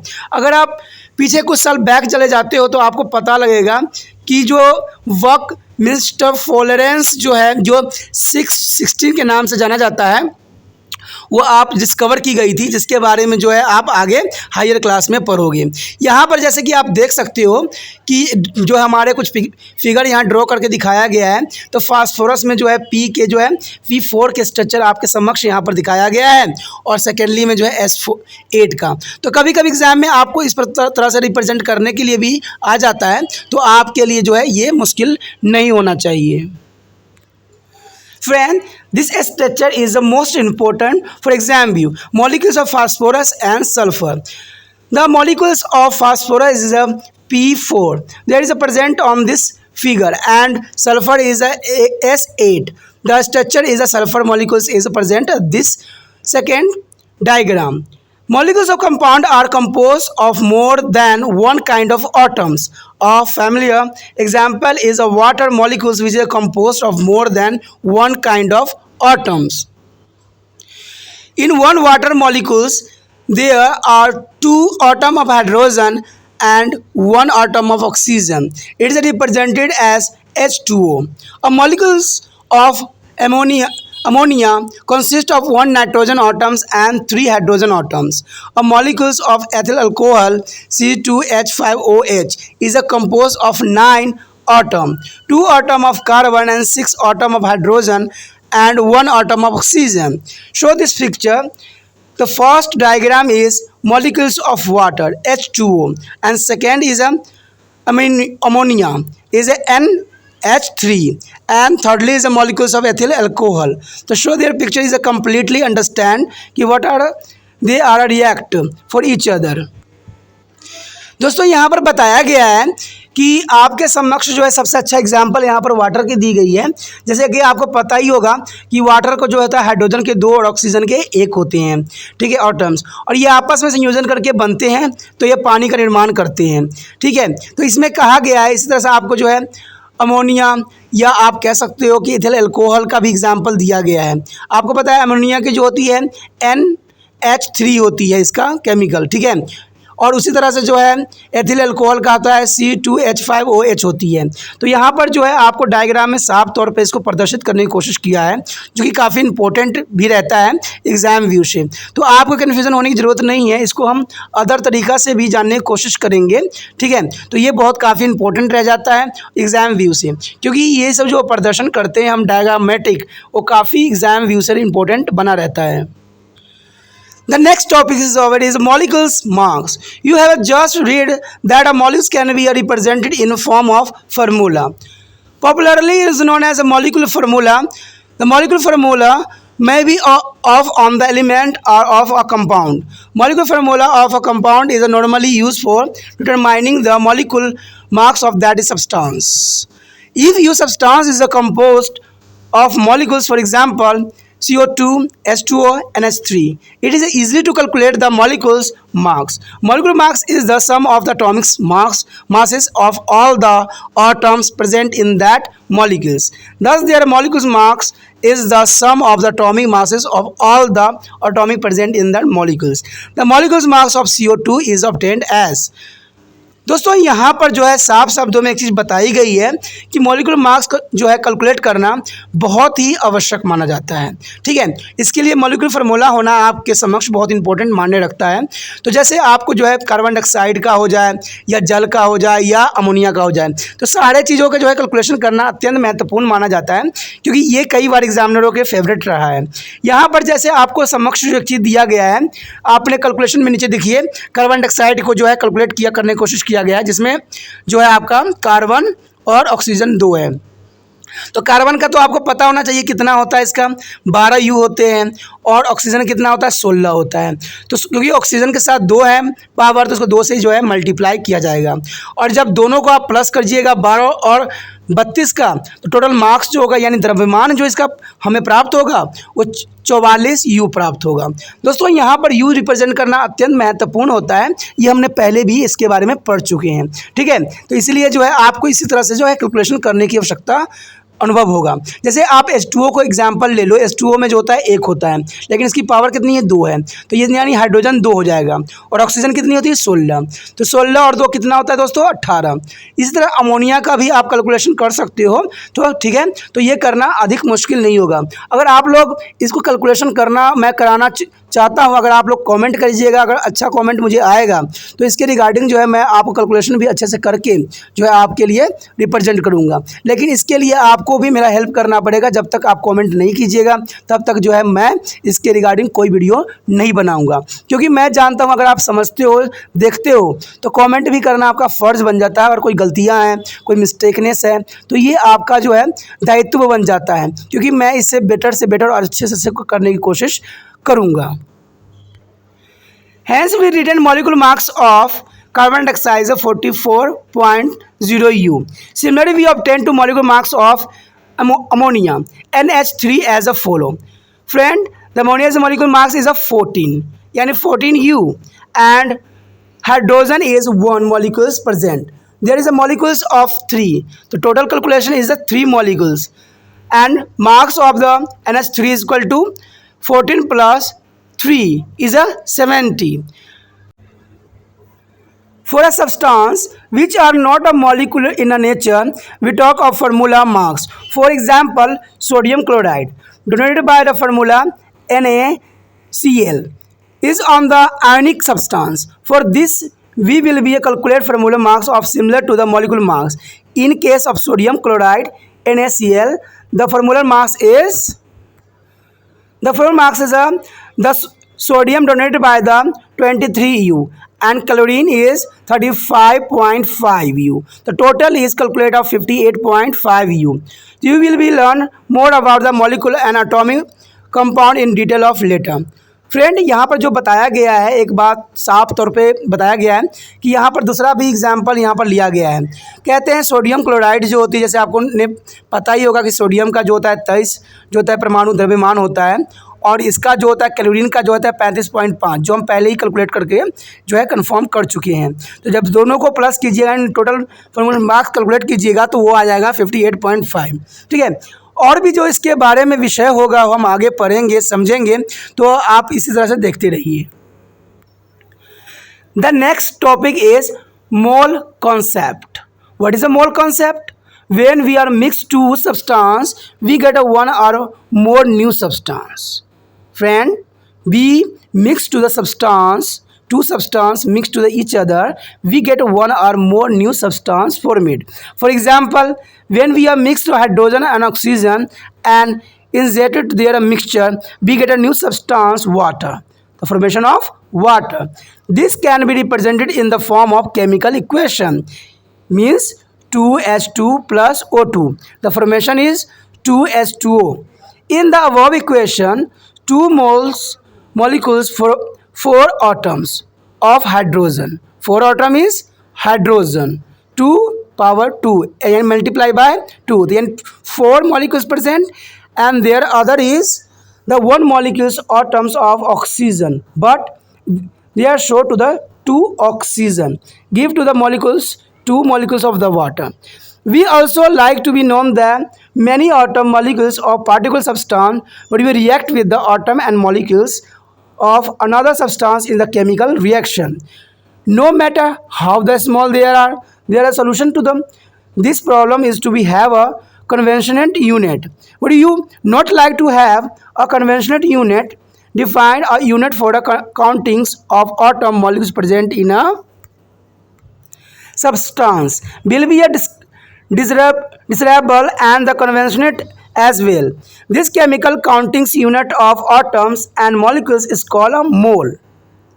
दोस्तों यहाँ पर साफ शब्दों में बताया गया है कि जब हम मिक्स करते हैं दो सब्सटेंस को, तो हमारे समक्ष जो होता है एक या कई और भी जो है फॉर्मेशन हो सकती है। कभी कभी हमारा प्रोडक्ट बनता है प्लस जो है हाइड्रोजन गैस भी निकलती है। तो आप कह सकते हो कि जब कोई चीज़ जब आपस में मिक्स होता है, ठीक है, जब आपस में रिएक्शन करता है तो 2 या 2 से अधिक तत्वों का निर्माण होता है। अगर हम इसी तरह से इसी तरह से हम वाटर का एग्जांपल ले लेते हैं जिसमें हाइड्रोजन है और ऑक्सीजन मिलाते हैं, तो इसमें जो नया सब्सटेंस बनेगा, नया चीज़ बनेगा, नया तत्व बनेगा, वो बनेगा जल का। जैसे कि यहाँ पर केमिकल इक्वेशन के रूप में आपके समक्ष जो है रिप्रेजेंट किया गया है। यहाँ पर हाइड्रोजन 2 है और ऑक्सीजन जो है ऑक्सीजन भी 2 है, लेकिन यहाँ पर क्या किया गया, अगर आप सिंपली तौर पर देखा जाए यहाँ पर, तो आपको पता होगा कि ये अनबैलेंस्ड हो जाएगा, क्योंकि मैंने ये बोला हाइड्रोजन 2 और ऑक्सीजन 2, तो इसका क्या मतलब हुआ कि दोनों 2 रहेंगे, लेकिन इसको संतुलित नहीं होगा। तो इसलिए हाइड्रोजन को जो है 4 में कन्वर्ट करना पड़ेगा। 4 में कन्वर्ट कीजिएगा तब जाके जो है ऑक्सीजन को जो है H2O में कन्वर्ट होगा। तो ये आगे जो है हम अगले चैप्टर में करेंगे, इसके सारे जो है बैलेंस करना सीखेंगे और जानेंगे कैसे बैलेंस होता है। तो इसके लिए तो आपको आगे के चैप्टर जो है देखना पड़ेगा, ठीक है। तो इस तरह से जो है हम इसको संतुलित करके जो है आगे हम इसको फॉरवर्ड कर सकते हैं और जल जो है हमें प्राप्त हो जाती है। कहते हैं कि ये सारे पार्टिकल्स जो मॉलिक्यूल्स होते हैं बहुत इंपॉर्टेंट होते हैं और ये सब केमिकल रिएक्शन के थ्रू अपने आप को जो है जोड़ते हैं। कहते हैं यहाँ पर कोई एलिमेंट जो हो, कोई तत्व हो, अपने यूनिट रखते हैं, अपने जो है विशेष बातें रखते हैं। यहाँ पर दोस्तों ये इस बात के लिए बहुत ही प्रॉब्लम आने लग गई थी कि आखिर हम इसको एटम से कैसे काउंटिंग करें और कैसे इसको रिप्रेजेंट करें। तो इसके लिए एक नया सब्सटेंस जो होगी बनाया गया, डिस्ट्रेबल बनाया गया, जिसमें जो उन्होंने केमिकल काउंटिंग करके और एटम और मॉलिक्यूल जो किया था तो उनको उन्होंने मोल का नाम दिया था। और मोल जो है काफ़ी इंपॉर्टेंट होता है, आपको कई जगह पे जो है मोल कैलकुलेशन करने के लिए आएगा, तो ये आप बहुत ही आसान तरीके से कर सकते हो। इसके बारे में जो है आगे भी हम चैप्टर में करेंगे 4th में, जिसमें आपको सारी बात मोल के कैलकुलेशन को बारे में समझाया जाएगा, जो अत्यंत महत्वपूर्ण आपके लिए रहेगा। The word moles was apparently is introduced in about 1896 by the Wilhelm Ostwald, who is derived their term from the Latin word moles, mean to heap, are pill. Their moles was the symbol is a mole, M-O-L, mole is the SI international system, the base unit from the measuring amount of substance. It is defined as a follows. A moles is amount of substance that contain as many elementary entities, atom, molecules, formula, unit, other fundamental particles as there are atom is exactly to 0.012 kg of carbon 12 isotope. तो कहते हैं कि इस moles को जो है first time introduce किया था, इसका श्रेय जो है विलियम्स ऑस्टवर्ड को जाता है, जो 1896 ईस्वी में इन्होंने प्रतिपादित इसको किया था। कहते हैं इसको जो अगर लैटिन शब्दों में लिया जाए तो इनमें जो है मोल्स शब्द बनती है, जिसका मतलब होता है हिप्स और पिल। देखिए दोस्तों, ये इसका जो सिंबल होता है, जैसे आप रिप्रेजेंट करोगे तो इसको है MOL मोल में कन्वर्ट करके करोगे, जिसका ऐसा यूनिट होता है। कहते हैं ये अमाउंट में अपना सब्सटेंस रखती है। अगर जर्नली आप इसका जो है परिभाषा देने की कोशिश करोगे तो कुछ इस तरह से दोगे, a mole is the amount of substance that contain many elementary entire, यानी जिसमें जो है आटम, मॉलिक्यूल्स और formula unit is other fundamental particles present होते हैं, और जो होते हैं आपका 0.012 kg ऑफ कार्बन होते हैं, यानी जो कार्बन 12 के रूप में होते हैं, उसे आइसोटोप से रिप्रेजेंट किया जाता है। तो इस तरह से जो है आप इसको परिभाषित कर सकते हैं, जो कि अत्यंत महत्वपूर्ण होता है। Here, the simplify the word moles is the number of atom in exactly to 0.012 kg. E means 12 grams of C12. Third is a mole is defined as a term of carbon atom, but the unit of applicable to any substance. Just as a 1 dozen means 12 or 1 gross mean to 144 of anything. Moles is a scientist counting unit like a dozen or gross. By using two moles, scientists or particle chemists count amount and molecules in a given substance. Now it is experimentally found that the number of atom containing in exact 12 G of C12 is formatted by 602200000 or 6.022 into 1023. This is number is called Avogadro numbers. In honor of Amedeo Avogadro is Italian lawyer and physicist. When this number is divided by the moles, it is become a constant and known as Avogadro as a constant denoted by the symbol Na is equal to 6.02 multiplied 10 into 23. Moles minus 1, we have seen that atomic mass of C12U and atomic mass of helium is 4U. We can see that one atom of carbon is 3 times as heavier as one atom of helium. On the same logic, 100 atoms of carbon are 3 times as heavier as 100 atoms of helium. Similarly, there are 6.02 into 1023 atoms of carbon are 3 times as heavier as 6.02 into 1023. Atomic helium is about 6.02 is multiplied 1023 atoms carbon weighted to 12 gram of therefore 6.0 into 1023.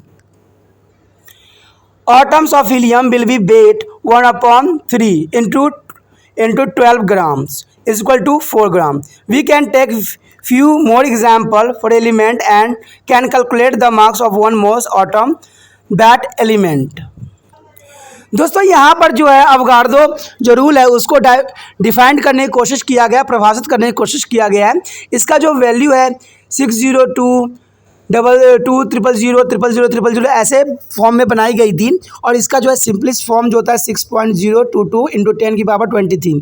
ये constant मान रहता है, जो कि अत्यंत आवश्यक होता है। कई जगहों पर आपको जो है कैलकुलेशन करने के लिए उपयोग किया जाता है। जो 6.012 इंटू 10 की पावर 23 होता है, तो वो जो होते हैं उसको हम अवगार्डो नंबर्स भी कहते हैं।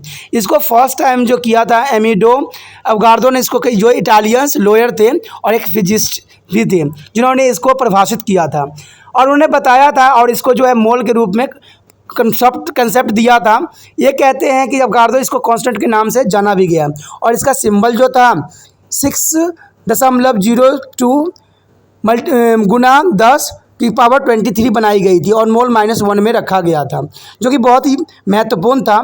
इसको कैलकुलेशन के लिए आपके समक्ष जो होता है एटॉमिक मास होना, यानी कार्बन का 12U लिया गया था और एटॉमिक मास जो है हीलियम जो है 4U रखा गया था। तो इस तरह से जो है हीलियम्स के साथ कैलकुलेशन किया गया था। देखिए दोस्तों, यहाँ पर सिंपली बात, यहाँ लॉजिक बताई गई है कि 100 में एटम्स में कार्बन देयर इज 3 टाइम अगर हैवियर है तो जो है 100 एटम्स में जो हीलियम क्या होगा सिमिलरली। तो यहाँ पर जो है अवगार्डो का जो है रूल का यहाँ पर अप्लाई करके कैलकुलेशन करने की कोशिश किया गया है और इसको 1/3 के साथ मल्टीप्लिकेशन करके इंटू 12 के साथ मल्टीप्लाई करके इसको 4U के रूप में कन्वर्ट किया गया है। ठीक है, इसको आसान लैंग्वेज में भी आप अपना याद रखना। अगर कहीं भी अवगार्डो नंबर कॉन्स्टेंट बताया गया है या गिवन नहीं होता है तो आपके समक्ष जो होता है 6.02, ठीक है, गुना बाय 10 का पावर 23 याद रखना आप, और इसको जो है आपके कैलकुलेशन के लिए बहुत ही महत्वपूर्ण भी रहेगा। The next topic is a molar mass. The mass of 1 mole of substance is called to the molar mass. Friend, what is a molar mass? The mass of 1 mole of substance is called to the molar mass. A substance may be an element or compound. Mass of 1 mole atom of oxygen mean to mass of 6.02 into 10^23 atom of oxygen. It is found that 1 mole atom or oxygen weight is 16 grams. When we say 1 mole molecules of oxygen, that mean to 6.02 into 10^23 molecules of oxygen. 1 mole molecules of oxygen will be weight of 32 grams. Thus, mass of 1 mole of atom is oxygen is 16 moles minus 1, and mass of the 1 mole molecules of oxygen is 32 gram moles 1. दोस्तों, यहाँ पर बताया गया है molar mass की जो है परिभाषा, यानी द्रव्यमान जो है आणविक द्रव्यमान जो है इसके बारे में बताया गया है, जो कि काफ़ी इंपॉर्टेंट है। इसका परिभाषा सिंपली बहुत इजी है। इसमें बताया गया कि जो मास है 1 मोल्स ऑफ सब्सटेंस, यानी एक ही मोल्स जो होता है किसी भी तत्व में मौजूद होती है तो इसको मोलर मास कहते हैं। ठीक है, आप अपना जो है बुक में भी है इसकी जो है परिभाषा जो है आप एग्जैक्टली देख सकते हैं। जिन बच्चों के पास हिंदी का है होगा बुक में सारी परिभाषा जो होगा कंसेप्ट साथ साथ मिलता रहेगा। तो इसमें आपको कन्फ्यूज़न होने की ज़रूरत नहीं है कि ये इंग्लिश का कॉन्सेप्ट है और आप हिंदी में कर रहे हो तो इसका यहाँ पर कोई मान्यता नहीं है। आपके पास जो बुक है उसमें भी देख सकते हो। दोस्तों, पता है साइंस में क्या होता है, कभी कभी एग्जामिनर जो है इंग्लिश का वर्ड लिख देता है और आप कन्फ्यूज़ हो जाते हो। तो ऐसा कन्फ्यूज़न हमें नहीं चाहिए, आपको यहाँ पर समझना है। ठीक है, इसलिए हर एक चीज़ों को आपको जो है गौर से समझने की कोशिश करना है। तो यहाँ पर यही बात बताई गई है, जब से कि हम अवगार्डो के जो है रूल रेगुलेशन के कांस्टेंट मान हमें पता ही है कि जो है 6.02 होता है और इसका मल्टीप्लिकेशन कर दो तो 10^23 के पावर में आ जाता है। तो इसी तरह से इसमें बताया गया कि ऑक्सीजन का जो होता है 16 होता है। ठीक है, ऑक्सीजन का 16 होता है, लेकिन हम O2 अगर लेते हैं तो इसका 32 में कन्वर्ट हो जाता है। तो यहाँ पर मॉलिक्यूलर मास जो है पहले दिया गया है 16 और उसके बाद 32 आपके समक्ष जो है प्रेजेंट किया गया है। When it is not clear whether we are asking for 1 mole of atom or 1 mole of molecules, then we take naturally form of that substance. For example, 1 mole of oxygen mean 1 mole of oxygen molecules as a oxygen occur in form of molecules in nature. In case of compounds, the same logic is applicable. For example, 1 mole of water mean 1 mole molecules of water which is a weight 18 gram. Numerical 1 mole of substance is equal to the atomic or molecular mass of that substance expressed in a gram.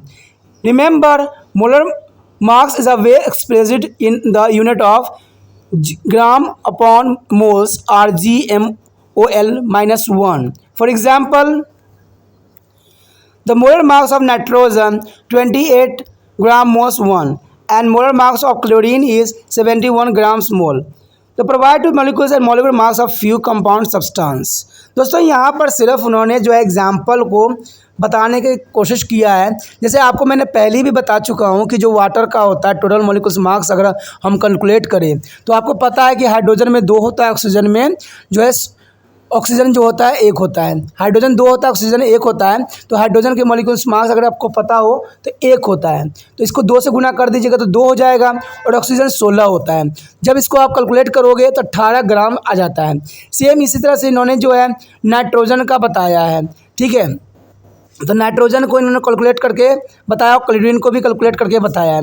आपको पता है chlorine का जो होता है 35.5 होता है, यानी 35.5 होता है। अगर इसको 2 से मल्टीप्लाई कर दोगे तो ये 71 ग्राम आ जाएगा। तो सेम ऐसे ही जो है आपके समक्ष जो है नाइट्रोजन को भी कैलकुलेट करके दिखाया गया है। आपको पता है कि इसका जो वैल्यू होती है नाइट्रोजन, एक नाइट्रोजन का, तो वो कितना होता है 14, यानी 14 होता है। 14 को 2 से मल्टीप्लाई करोगे तो वो 28 में कन्वर्ट हो जाएगा। तो इस तरह जो है मोलर मार्क्स आप जो है किसी का भी कैलकुलेट कर सकते हो, जो कि बहुत ही आसान रहता है, कोई कन्फ्यूज़न आपको नहीं होना चाहिए। जब भी आपका मोलर मार्क्स कहता है किसी भी चीज़ का, तो याद रखना उसका सबसे पहले तो है द्रव्यमान याद रखना अत्यंत महत्वपूर्ण है। तभी तो मैं कहता हूँ कि कम से कम 20 एलिमेंट का तो नाम आपके मुँह पर याद होना चाहिए, यानी जो है टिप्स पे रहना चाहिए। तभी जो है आप किसी भी मॉलिक्यूल्स मार्क्स को जो है आप फॉर्मुलेशन कर सकते हो, या उसकी गणना करने में आपको परेशानी नहीं आएगी। इसी तरह जो है आपके लिए बहुत ही आसान कर दिया गया है। यहाँ पर जो है कुछ फार्मूला भी दिया गया है जिसको आपको याद रखना चाहिए। जैसे कि ऑक्सीजन 2 का दिया हुआ है 32, ठीक है। क्लोरीन का दिया हुआ है, यानी सबके जो है फॉर्म के रूप में आपके समक्ष जो है प्रस्तुत किया गया है। तो आपको कन्फ्यूज़न नहीं होना चाहिए। यहाँ पर मॉलिक्यूलर मार्क्स और मोलर मार्क्स दिया गया है, ठीक है। सेम ही है सभी का जो है मॉलिक्यूलर मार्क्स और जो है मोलर मार्क्स। तो आपको कन्फ्यूज़न नहीं होना चाहिए कि हम करें क्या। तो इसे इसमें जो है ऑलरेडी कैलकुलेशन करके दिया गया है। जैसे ऑक्सीजन का 16 होता है, तो उसको जो है 2 से मल्टीप्लाई करके इसको जो है 32 में कन्वर्ट किया गया है। क्लोरीन का आपको पता है कि 35.5 होता है, तो इसी तरह से जो है इसको डबल करके जो है 71 दिया गया है। ऐसे ही सभी का कैलकुलेशन करके जो है यहाँ पर दिखाया गया है। तो मोलिकुलर मार्क्स और मोलर मार्क्स में आपको जो है डिफरेंस समझ में आ ही गया होगा, ठीक है। और भी चीज़ दिया गया है। देखिए दोस्तों, दोनों को अगर आप सेम ही बोलो तो कुछ इसमें बुराई नहीं है। बेशकली इसमें दिखाया गया है अलग अलग, बट दोनों का जो वैल्यू है काफ़ी पूरी तरह से जो है सेम ही है। तो आप याद रखना कि जो इसका जो होता है या मोलर मार्क्स हो या मॉलिक्यूलर मार्क्स हो, दोनों सेम ही रहते हैं। तो ये आपके लिए बहुत ही अच्छा रहता है और याद करना भी आपके लिए आसान रहता है। Let's come to the first example, 3.2. How many grams are there in a 3.5 mole of oxygen? Friend, there is giving to the 3.5 mole of oxygen. The calculation solution is for converted to mole into the marks in a gram and vice versa as we have a need to the relationship between two marks and mole. The molecular mass of oxygen is O2. So O2 is equal to 32 gram moles minus 1. There number of gram of oxygen 3.5 moles of it. To represent as 3.5 moles oxygen is multiplied by 3.0 grams of mole. The total is calculate 112 grams of oxygen. That is a very simple. And next example is 3.3. Find out number of molecules in a 27 gram of water. The water is a H2O. Water is H2O. Moles concept or provide relationship between two number of particles and their marks. This is a possible to calculate the number of particles in given marks. The number of moles of H2O is equal to marks of water and molar marks of water. So molar marks water is 27 given, and H2O is a total molecular mass is a 18 gram moles. The represent is 1.5 mole. Friend, 1.5 moles since I moles of water is contained 6.022 into 1023 molecules. There is a simply represent as the 1.5 moles of water containing 6.02 into 1023 moles into 1.5 moles. The simply coming to the answer 9.03 into 1023 molecules of water. The friend, molecular mass is calculated very easy. You know, दोस्तों यहाँ पर बताया गया है कि आप जो हो किस प्रकार जो हो मॉलिक्यूल ऑफ वाटर में कंफर्म कर सकती हो। तो इसके लिए जो है आपके समक्ष जो है क्वेश्चन जो है बहुत ही अच्छा दिया गया है और कई बार एग्जामिनर इस क्वेश्चन को जो है पूछ ही लेता है। ये मेरा विश्वास नहीं, 100% है, जिसको आपको इग्नोर नहीं करने की आवश्यकता है। इसको नोट डाउन करके बार बार जो है इसी प्रकार के मॉलिक्यूल मार्क्स लेके आपको कैलकुलेशन करने की आवश्यकता है। तो इसमें क्वेश्चन जो है देखिए यहाँ पर बताया गया है कि आपको number of molecules marks find out करना है, कितना, 27 ग्राम जल में। ठीक है, 27 ग्राम जो है जल में, वाटर में आपको कन्फर्म करना है। तो आपको पता ही है कि इसका जो फार्मूला होता है, नंबर ऑफ मोल्स कैसे हम कन्फर्म कर सकते हैं कि मार्क्स ऑफ वाटर और molar of marks of water. तो दोनों के लिए हम मोल्स कन्फर्म कर लेंगे। तो आपको तो पता है कि 27 ग्राम दिया हुआ है और वो जल का जो होता है 18। अब सब पूछिएगा कि 18 कैसे होता है, तो मैं कई बार आपको इसके बारे में बता चुका हूँ कि हाइड्रोजन का 2 और ऑक्सीजन का 16, दोनों मिलाकर कितना बनता है, 18 बनता है।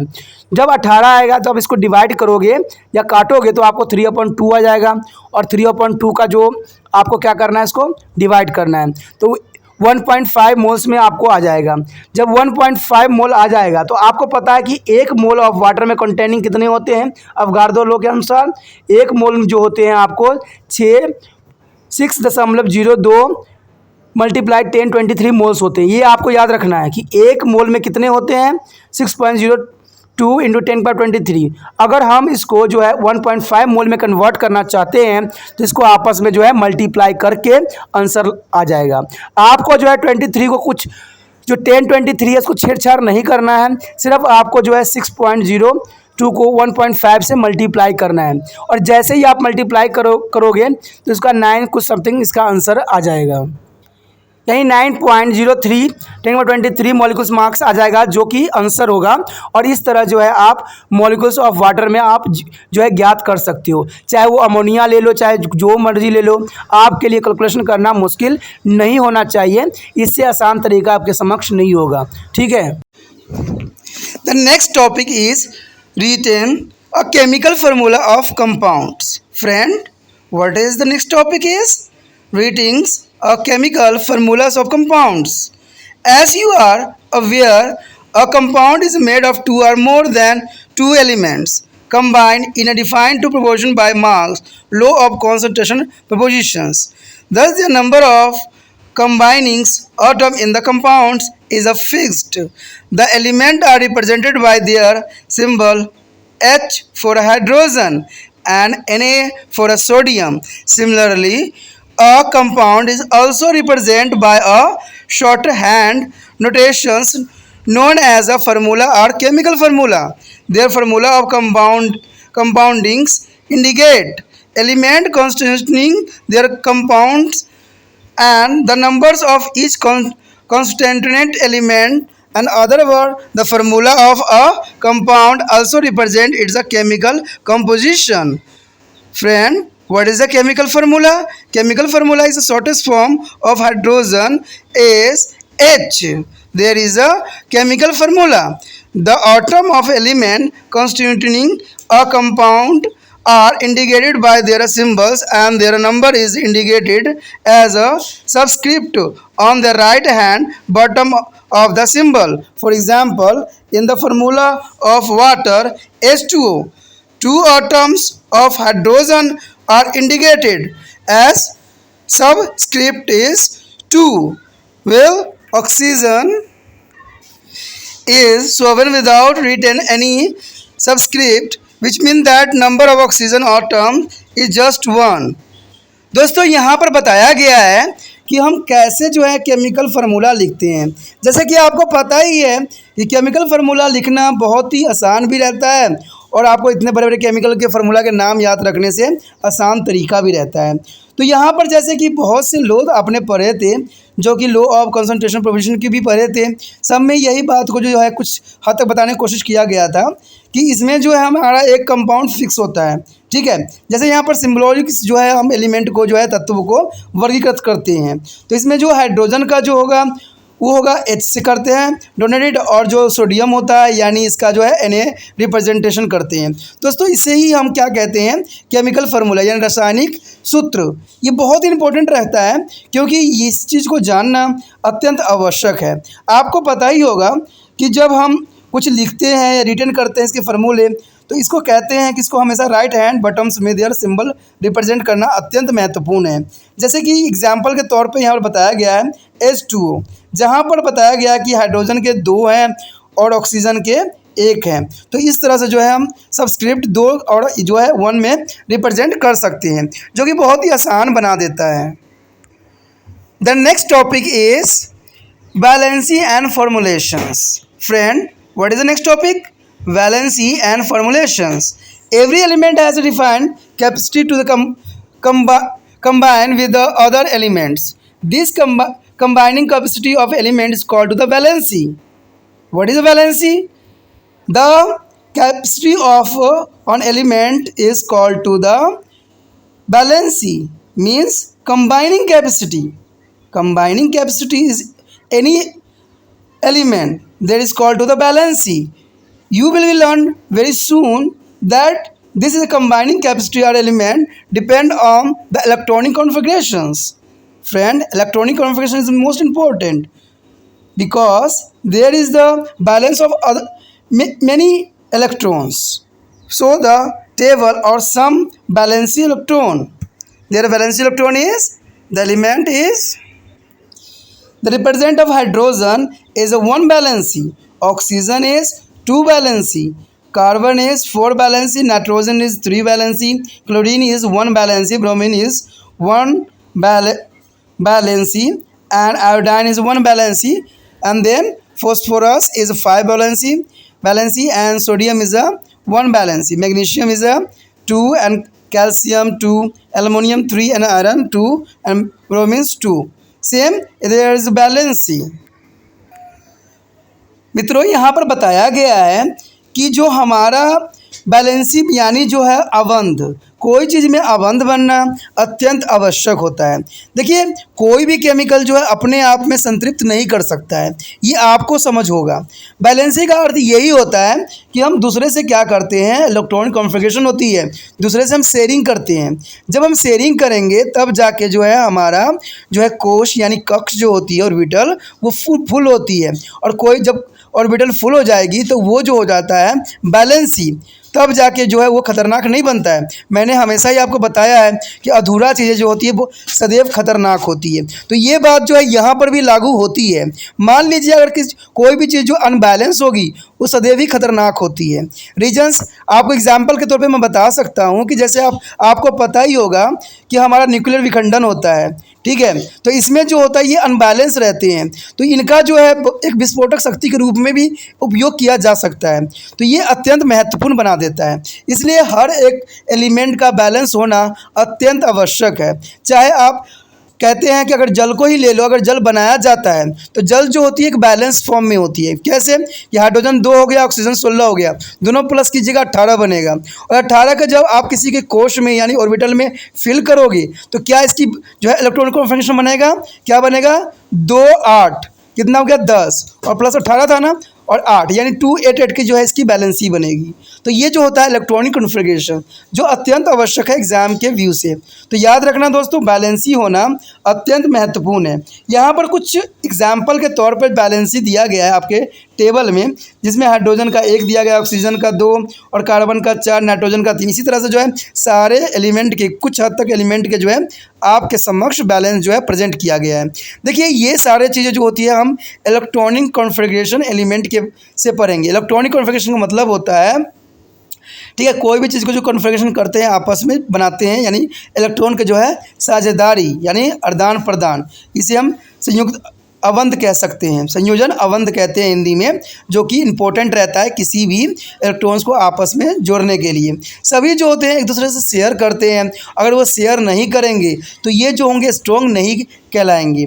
इसके बेस पे जो है हम एकल बंध, द्विअवंध और त्रिअवंध के बारे में भी पढ़ेंगे, जिसको इंग्लिश में सिंगल बॉन्डिंग, डबल बॉन्डिंग और ट्रिपल बॉन्डिंग के नाम से भी जाना जाता है। ठीक है, mostly of the simple compounds are made of 2 elements. Mostly of the simple compound are made of 2 elements. Such a compound are called binary compounds. What's called the binary compounds? What do you mean to binary compounds? made of two elements. Made of two elements. It is easy to write a formula such a compounds when a metal combine with a non-metal. The symbols of metal elements written on the left hand side and that of the non-metal element are right hand side. If both are non-metal, be written more electronegatives element on the right hand side. In namings a compound, the first elements written as such and the names of second elements more electronegative elements. Change its ending to IDE. For return to chemical formula, we have to return valency as shown below and then cross over to the valency of the combining atom. Formula of compounds resulting from a carbon and chlorine, hydrogen and oxygen, and hydrogen and chlorine can be written as follow. दोस्तों यहाँ पर बताया गया है कि सबसे पहले तो आपका जो है बाइनरी फ्यूज़न के बारे में बताया गया है, यानी जो नाभिक की जो विखंडन होती है बाइनरी फ्यूजन्स में वो बताई गई। इसमें बताया गया है कि दो जो होते हैं एलिमेंट जो होते हैं आपस में कंबाइंड करते हैं तब जाके ये बनाई जाती है। आखिर मैंने एक बात आपको बताया था कि जो कोई चीज़ अगर बैलेंस नहीं होती है तो वो काफ़ी खतरनाक सिद्ध होती है। ठीक है, यहाँ पर जो है दोस्तों जो मेटल होगा, ठीक है, मेटल को जो हम लिखते हैं वो लेफ्ट हैंड साइड लिखते हैं और जो नॉन मेटल होता है उसको हम राइट हैंड साइड लिखते हैं। कहते हैं कि दोनों के दोनों जो होते हैं मेटल हो या नॉन मेटल हो, both are the non metals we return more जो है इलेक्ट्रोनेगेटिव्स होती है। कहते हैं इस एलिमेंट को जो है राइट हैंड साइड लिखी जाती है और इनका नेमिंग देना अत्यंत महत्वपूर्ण हो जाता है। तो कहते हैं जो इलेक्ट्रो नेगेटिव होते हैं वो चेंज कर देते हैं, एंडिंग जिसका वर्डिंग होती है IDA से लिखी जाती है, जो कि कोई भी केमिकल फार्मूला लिखने के लिए अत्यंत महत्वपूर्ण माना जाता है और इसमें जो है बैलेंसी भी अपना कंबाइन एटम के साथ करता है। तो रिजल्टिंग जो होती है, जैसे कि आपके समक्ष जो है कुछ यहाँ पर डायग्रामेटिक कुछ समझाने की कोशिश किया गया है। इसमें क्लोरीन है, हाइड्रोजन है, ऑक्सीजन है। तो देखते हैं कि इसमें क्या क्या रिटर्न किया गया है। जैसे कि आपके समक्ष ही है, यहाँ पर कार्बन क्लोरीन के साथ कंबाइंड किया गया है, तो इसका जो बैलेंसी है 4 और 1 है। तो क्या बन जाएगा ये CH, यहाँ पर थोड़ा मिस्टेक किया गया है, यहाँ पर CCl2 4 हो जाएगा क्योंकि क्लोरीन है ना, तो इसमें सिर्फ C दे दिया है। चलो मिस्टेक प्रिंटिंग हो सकता है।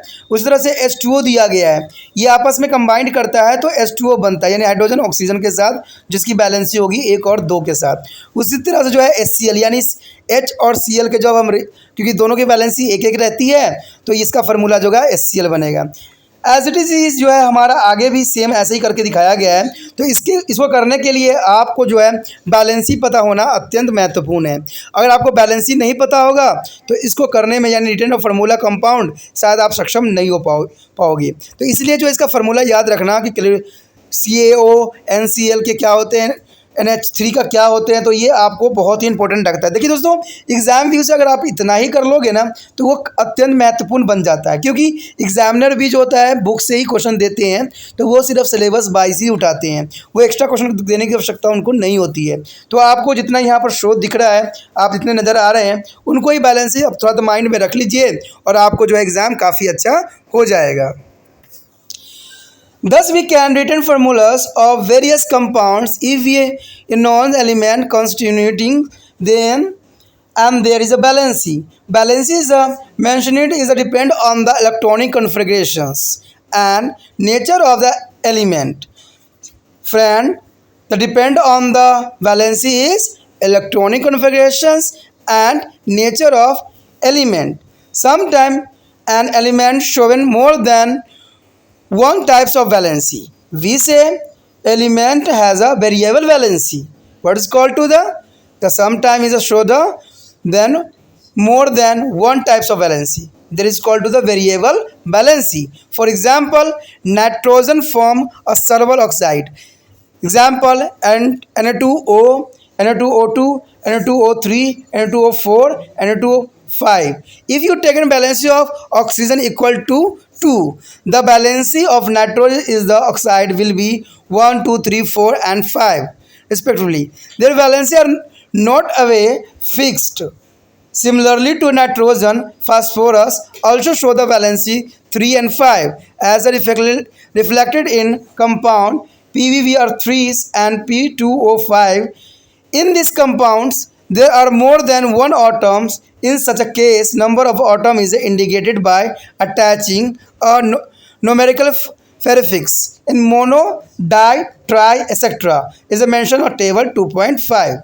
देखिए दोस्तों, यहाँ पर जो बताया गया है कि हमारे समक्ष जो होता है, जो अणु संयोजन जो हम करते हैं, इलेक्ट्रॉनिक संयोजन यानी इलेक्ट्रॉनिक कॉन्फ़िगरेशन जो कहते हैं, इसे हिंदी में कहते हैं जो है अणुओं का बंध बनाना, यानी इलेक्ट्रॉनिक कॉन्फ़िगरेशंस को इलेक्ट्रॉन बंधता कहलाता है।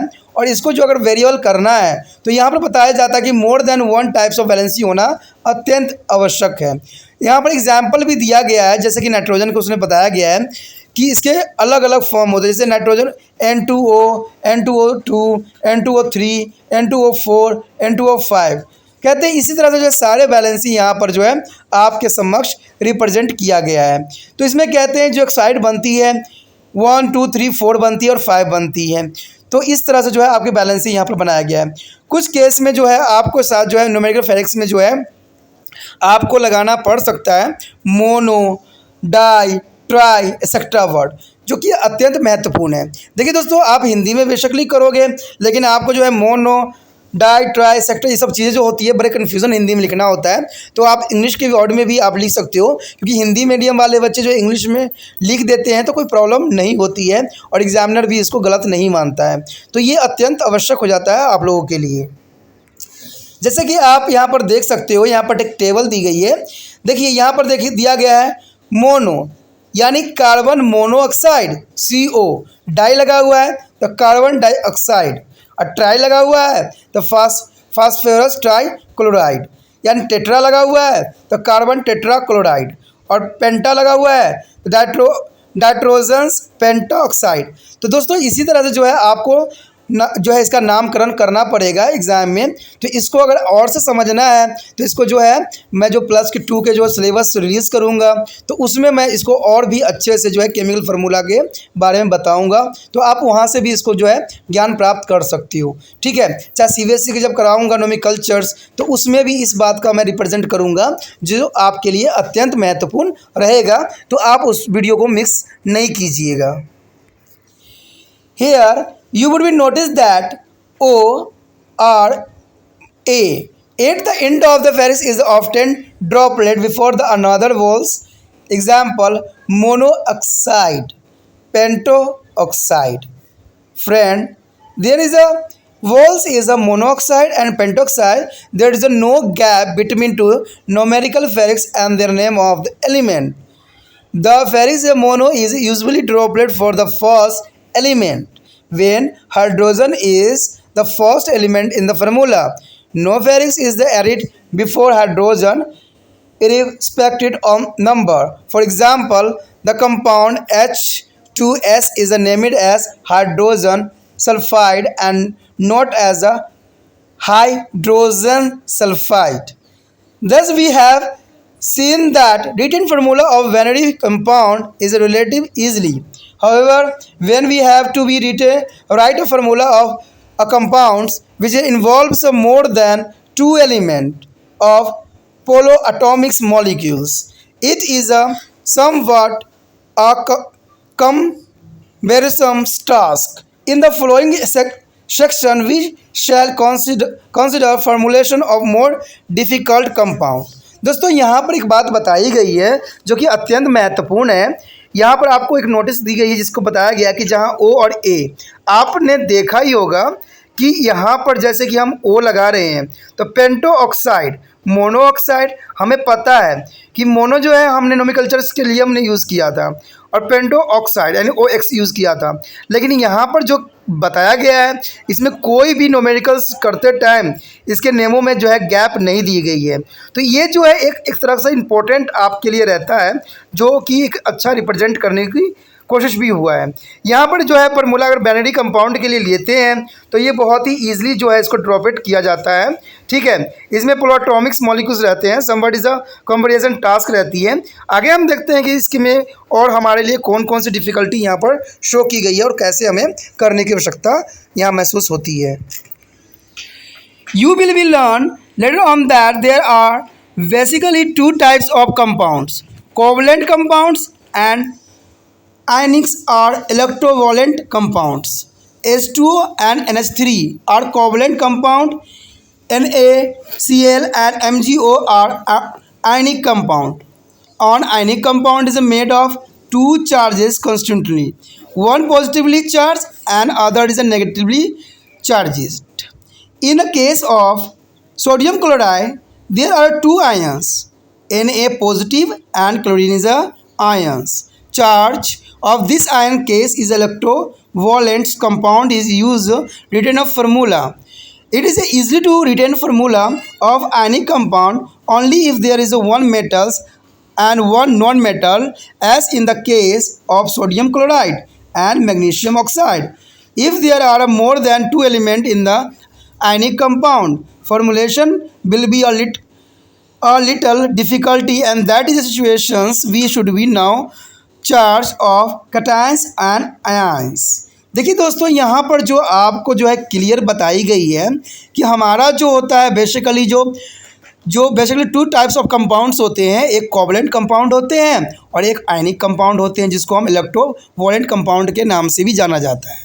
इसमें सिंपल एग्जांपल अगर कोवलेंट कंपाउंड के आप लोगे तो इसमें जो है H2O और NH3 के रूप में प्रेजेंट होगा, यानी वाटर अमोनिया जो होगा प्रेजेंट होगा। लेकिन अगर आप आयनिक कंपाउंड लेते हो तो यहाँ सोडियम क्लोराइड और मैग्नीशियम ऑक्साइड होगा। अब देखिए सोडियम मैग्नीशियम ऑक्साइड में क्या डिफ़िकल्टी है, ठीक है, या H2O में और सोडियम क्लोराइड में क्या डिफ़िकल्टी है। दोनों की दो आयन से बने, बट थोड़ा इसमें डिफरेंसी है जो देखने को मिलता है आपको। कहते हैं कि इसमें कंपाउंड जो मेड है टू चार्जेस से दोनों ही बने हैं, लेकिन वन पॉजिटिव चार्जेस होता है और दूसरा जो होता है नेगेटिव चार्जेस होती हैं। जैसे आप सोडियम क्लोराइड को ही ले लो, ठीक है, इसमें जो है आपको जो है सोडियम जो होगा प्लस में होगा और क्लोरीन जो होगा नेगेटिव में होगा। देखिए दोस्तों, ये पॉजिटिव और नेगेटिव जाने का इसका क्या मतलब होता है, क्या रीजंस होते हैं। आपको पता है कि इसमें जो होता है वैलेंसी को हम क्या करते हैं, एक दूसरे के साथ शेयरिंग करते हैं, ठीक है। आपको पता है कि जो देता है वो सदैव पॉजिटिव में होता है और लेने वाला सदैव नेगेटिव में होगा, यानी जो गेन करता है वो नेगेटिव में चला जाएगा और जो गिवन करता है यानी लॉस करता है अपना इलेक्ट्रॉन वो पॉजिटिव में होता है। तो ये अत्यंत महत्वपूर्ण हो जाता है आप लोगों के लिए। देखिए, जो आपको समक्ष प्लस में होता है उसे कैटायंस कहते हैं, जो नेगेटिव होता है एनायंस कहते हैं। तो इसको समझना अत्यंत आपके लिए सरल हो जाता है, ठीक है। इसमें जो जैसे कि आप देख सकते हो कि आयनिक कंपाउंड में जैसे सोडियम क्लोराइड दिया गया है, तो इसमें जो होगा एक मेटल होगा और अदर जो होगा नॉन मेटल फॉर्मेशन में होगी, तब जाके आयंस बनती है, ठीक है। तो ये आपके लिए बहुत ही ईजी रहता है। आगे देखते हैं हमारा क्या है। Next topic is formation of ionic compounds. There is ionic compounds. Formation of ionic compound is easy when we know charge of cations and ions. Remember, on ionic compound, sum of charge and cations ions should be equal to the zero. A few example of cations and there is a charge are provided in a table 3.6. Friend, see this table. The chlorine ion is a chlorine negative and potassium is a positive. There is some other example, nitrate, hydroxides, acetates and other more example show this table. Suppose you have to write a formula of sodium sulfate, which is made of sodium is positive and sulfate is negative ions. For this is a positive and negative charge can be cross over to gives a subscripted. Therefore, of this crossing over to the charges is to be find the number of ion required to equate of number of positive and negative charge. दोस्तों, उसी बात को जो है यहाँ पर represent करने की कोशिश किया गया है कि सोडियम में जो है दो है और जो है आपका जो सल्फर में है जो है सल्फर डाइऑक्साइड में एक है। तो जब इनको क्रॉसिट किया जाएगा तो इसका जो एक्चुअली वैल्यू बनेगा वो तो आपको पता ही होगा। यहाँ पर जो सोडियम सल्फेट की जो हमारे पास फार्मूला बनेगा वो एक्चुअली में क्या बनेगा, सोडियम का 2 और सल्फर का एक था, तो इसी तरह से Na2SO4 में कन्वर्ट हो जाता है। तो इसमें कहते हैं जो इनबैलेंसी होना अत्यंत महत्वपूर्ण है। अब देखिए यहाँ पर जो है प्लस वाले को जो है 1 से हमने मल्टीप्लाई किया, माइनस वाले को 2 से, ठीक है। जब इसको प्लस माइनस कीजिएगा तो ये 0 जो है वैल्यू रिप्रेजेंट करेगा। इसी तरह जब 0 रिप्रेजेंट करेगा तो इस तरह से जो है इलेक्ट्रिकली न्यूट्रल हो जाएगा। न्यूट्रल का अर्थ तो आपको पता ही होगा, जिसमें कोई रिएक्शन होगी नहीं। तो कोई रिएक्शन नहीं होगी तो ये अनबैलेंस नहीं रहेगा और ये पूरी तरह से बैलेंस हो जाएगा। और बैलेंस होना किसी भी कंपाउंड के लिए, किसी भी इलेक्ट्रॉन के लिए, किसी भी मतलब केमिकल के लिए संभव होना चाहिए। अगर नहीं हो पाएगा तो ये बहुत ही विनाशकारी होता है, जो मैं आपको पहले ही क्लियर कर चुका हूँ।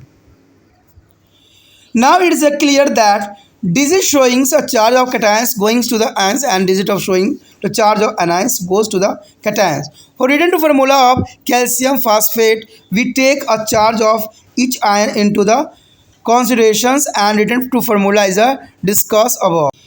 Return formula of a compound come only by practice. Therefore, return to formula of as a many ionic compound as a possible based on the guidelines given below above. इसी के साथ जो है दोस्तों हमारा टॉपिक आज खत्म हो रहा है, ठीक है। अगर आपको अच्छा लगा तो लाइक शेयर सब्सक्राइब जरूर कीजिए। अगर पहली बार अगर आप वीडियो देख रहे हो, पहली बार मेरे चैनल पे आए हो, तो सब्सक्राइब करना आपका फर्ज बन जाता है। सब्सक्राइब करने से ये होगा कि जो भी मैं आप क्लास के रिगार्डिंग कोई भी वीडियो डालूंगा उसका नोटिफिकेशन जो है समय समय पर आपको प्राप्त होता रहेगा। अगर सब्सक्राइब नहीं कीजिएगा, अगर आप दोबारा से 53 सेंटर पर आने की कोशिश कीजिएगा तो वहां पर आप 53 लिखिएगा तो जो है वो 53 कर देगा, ठीक है। जो आप गूगल पर सर्च करोगे 53 कर देगा, जिससे वजह से आप जो है मेरे वीडियो का जो है फायदा नहीं उठा पाओगे। तो सोचिए मत, विचार मत कीजिए, सब्सक्राइब कीजिए। आप सोचते होइएगा कि मेरे जो एग्जाम खत्म हो जाने की मेरा क्या जरूरत है 53 सेंटर से, ठीक है। तो इसलिए सब्सक्राइब नहीं करने की सोचिएगा, लेकिन दोस्तों ऐसा नहीं है। 53 सेंटर जो है बहुत हेल्पफुल है, क्यों? क्योंकि ये जो है आपके 8th class 9th 10th 11th 12th जो आर्ट्स के सब्जेक्ट को कवर करता ही है, प्लस जो है ये NIC बोर्ड के जो है 10th प्लस 2 को भी कवर करता है। साथ में BA जो है फर्स्ट ईयर से लेकर 6 सेमेस्टर तक बच्चों के लिए ये अग्रसर रहेगा 8 सब्जेक्ट में।